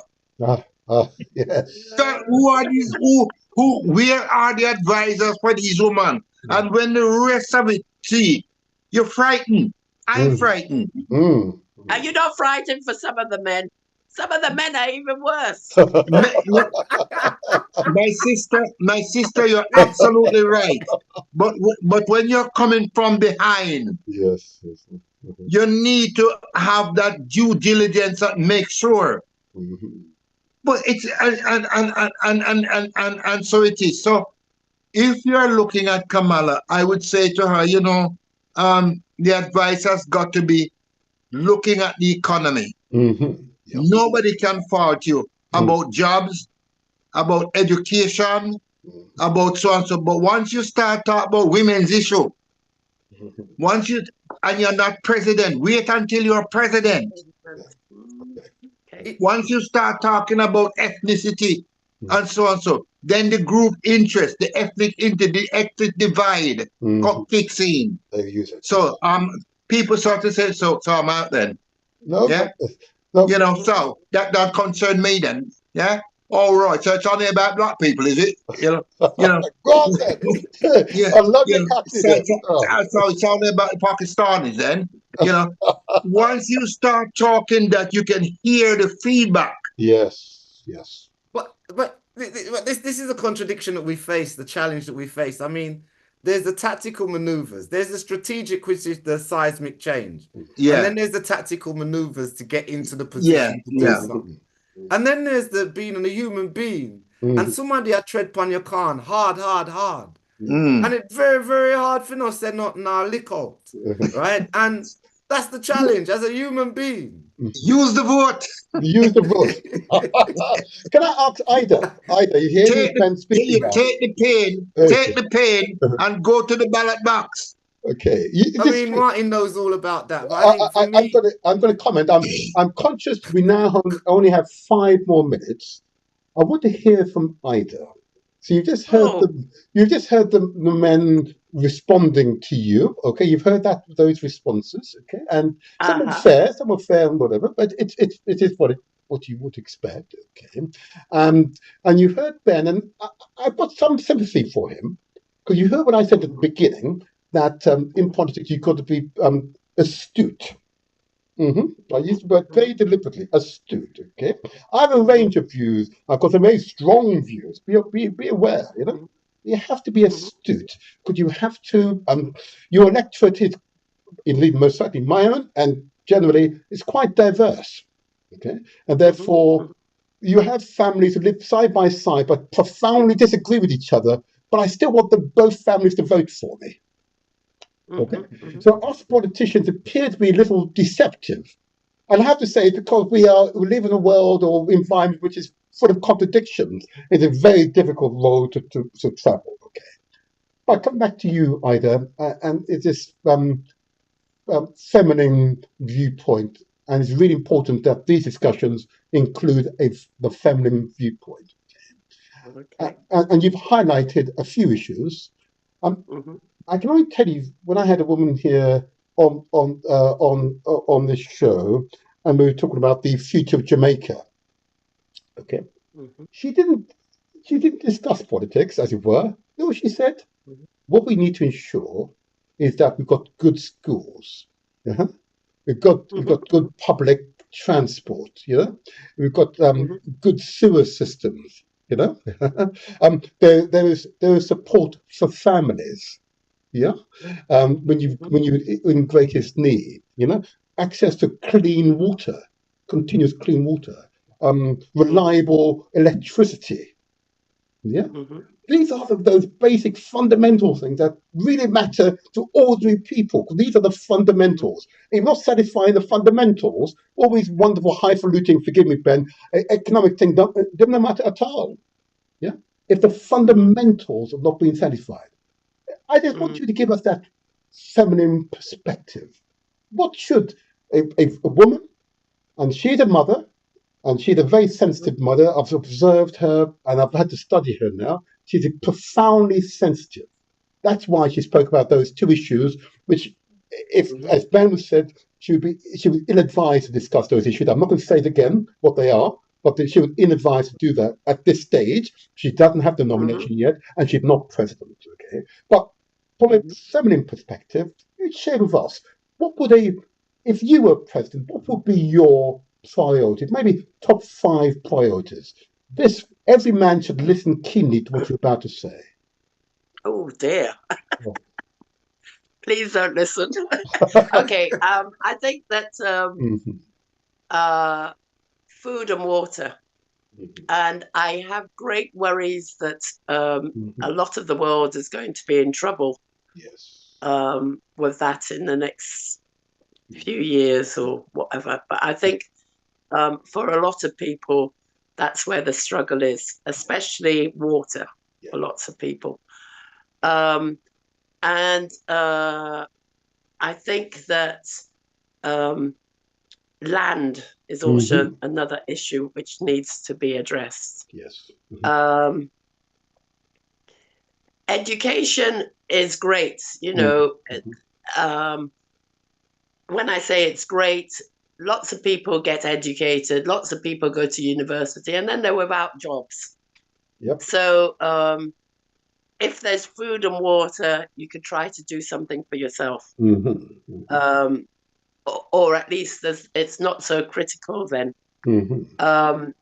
But those are the 3 things I would think are very important around the world. Food, water, especially land issues. So President Kamala... I don't want to go any further than that because, you know, I've put my foot in my mouth enough today. Oh, you did well. Can I just ask Ida a question? Of course, yes. Please. We've only got 2 more minutes. Ida, you know, it breaks my heart. It really does. I can't sometimes... I can't even sit down and drink the tea properly when I'm watching the news. And I see what's happening to women and children out there. Oh, God. You know, some of them... I just was 2 days ago just watching the story about a young woman. It's only 1 child she has. But she has a partner, the 2 of them working. And yet she has to go to the food bank and to the child bank and so on. And if you watch the condition of what women are, and I'm saying, if this is the situation, I'm looking at that little boy she has there, and when he becomes a man, he will talk about his experience of walking with his mom to the food bank and all of that. And I'm saying to myself, where are those representatives out there? You know, we have black women MPs sitting down there. And in all the years that they've been there, not one of them has ever produced a piece of legislation. Not one has ever sit down and submitted. What they call it, Martin? Submitted. Let's see now. Legislation. Yes, when you submit something for law, and they are called legislators. All they do is walk around looking black. Act of Parliament. Yes. All they do is walk around looking black.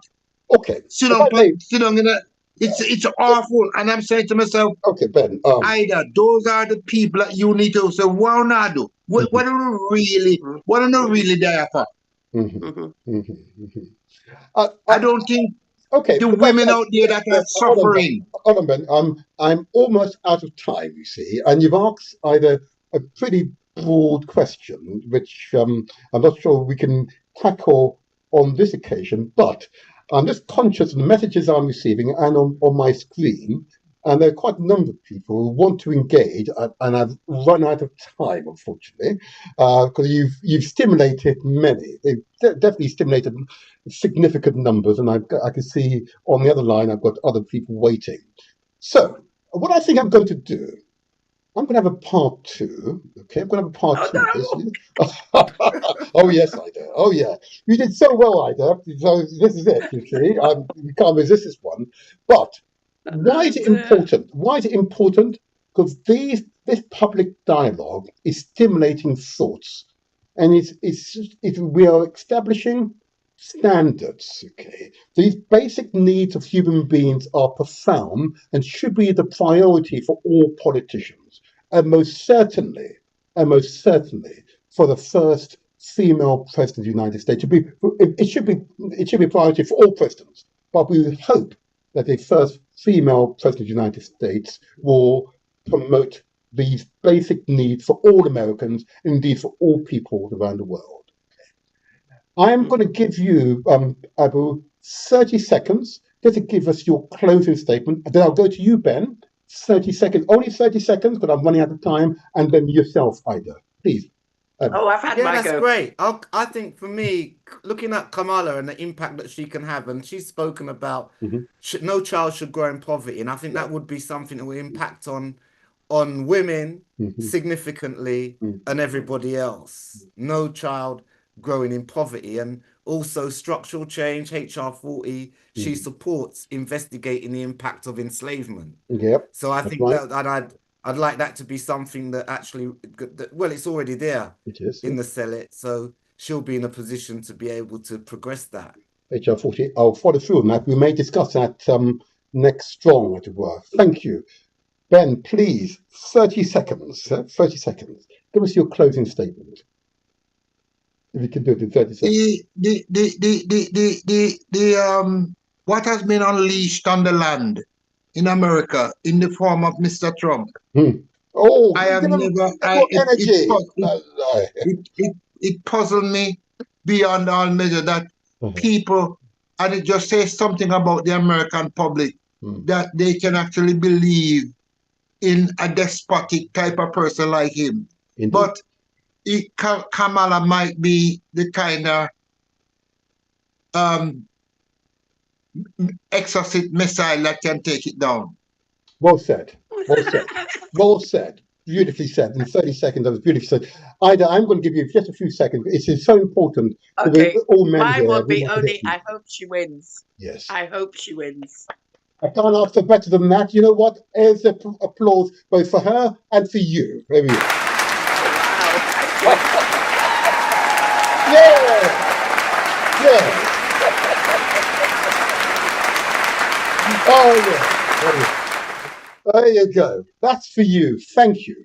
Thank you for what was a powerful dialogue here. You've stimulated many here, and I'm definitely going to have to do this on next Saturday. So we'll talk again. And there are others will join us, I'm sure. And we'll have more women, because we want to hear the voice of women.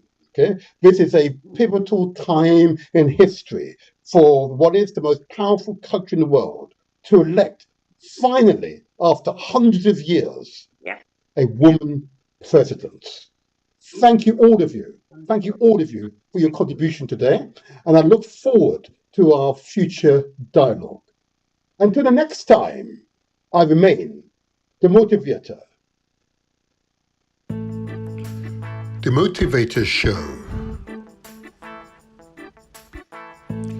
The internet's most inspirational podcast.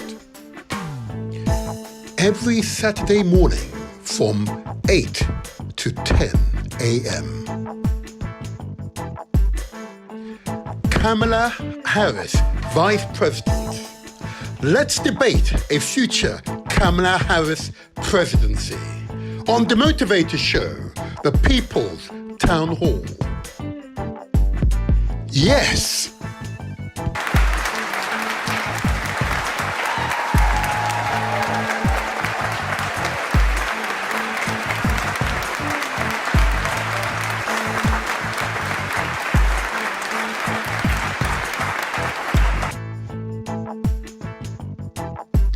Vice President Kamala Harris, born 1964 in Oakland, California.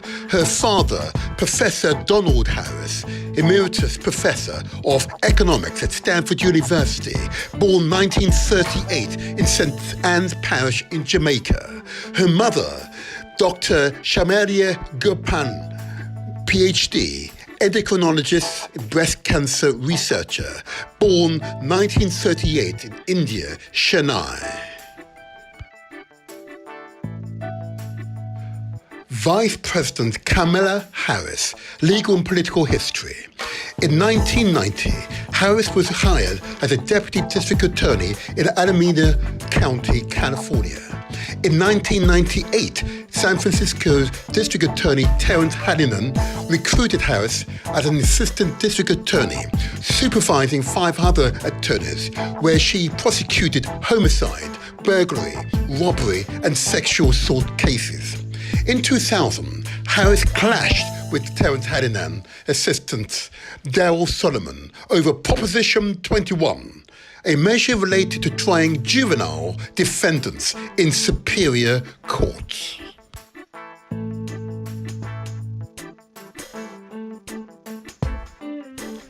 Vice President Kamala Harris, legal and political history. In 2003, Kamala Harris told San Francisco voters she was a progressive who could bring professionalism and put competence to the job of prosecuting the city's criminals. She resoundingly defeated the 2-term district attorney Terrence Hallinan in a runoff election. In 2007, Harris ran unopposed for a second term. In 2011, she was elected Attorney General for the state of California, the first woman of color to hold the position.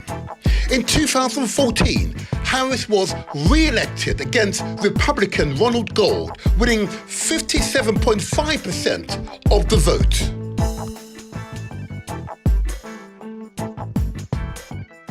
Vice President Kamala Harris, legal and political history.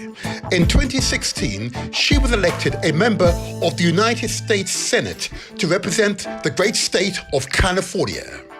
In 2020, Harris served in the Senate for roughly 4 years as she resigned after being elected Vice President of the United States of America.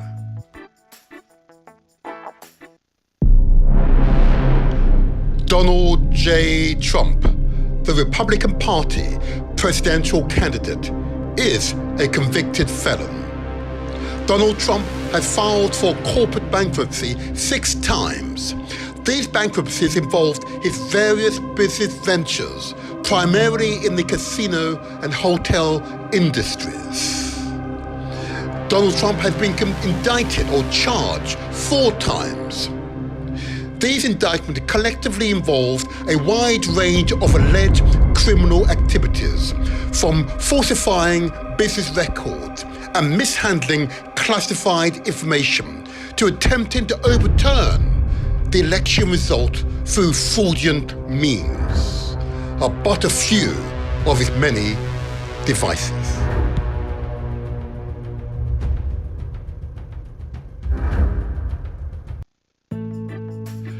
Vice President Kamala Harris, the presumptive nominee of the Democratic Party for the 2024 presidential elections.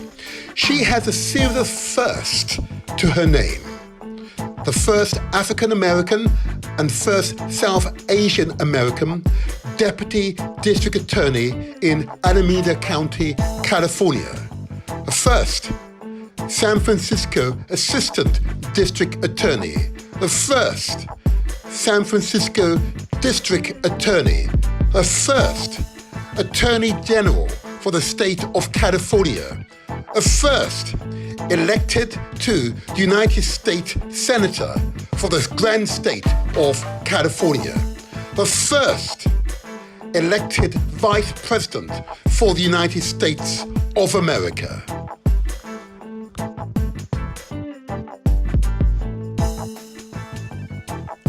Vice President Kamala Harris, the presumptive nominee of the Democratic Party for the 2024 presidential election. She has a series of firsts, the first African American and first South Asian American. After Joe Biden's withdrawal from the 2024 presidential election, Harris launched her own presidential campaign with Joe Biden's endorsement. On July 22nd, 2024, Harris secured enough non-binding support from delegates to become the presumptive nominee of the Democratic Party. She is, of course, the first African American and first South Asian American woman vice president, and now the first presumptive nominee of the Democratic Party for candidate for President of the United States of America.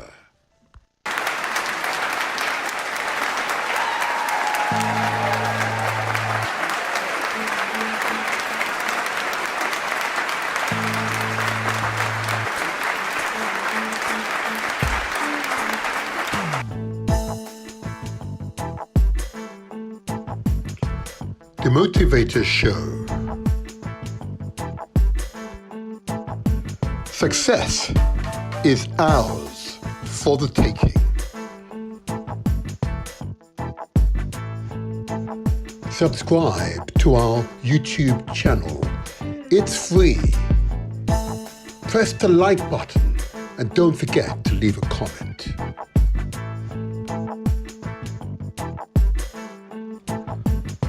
Follow us on Facebook.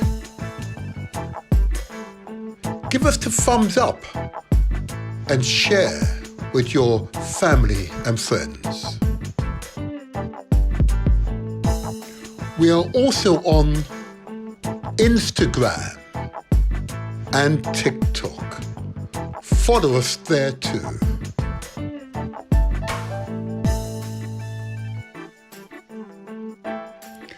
You can listen to us on galaxy.net and also Mixcloud too.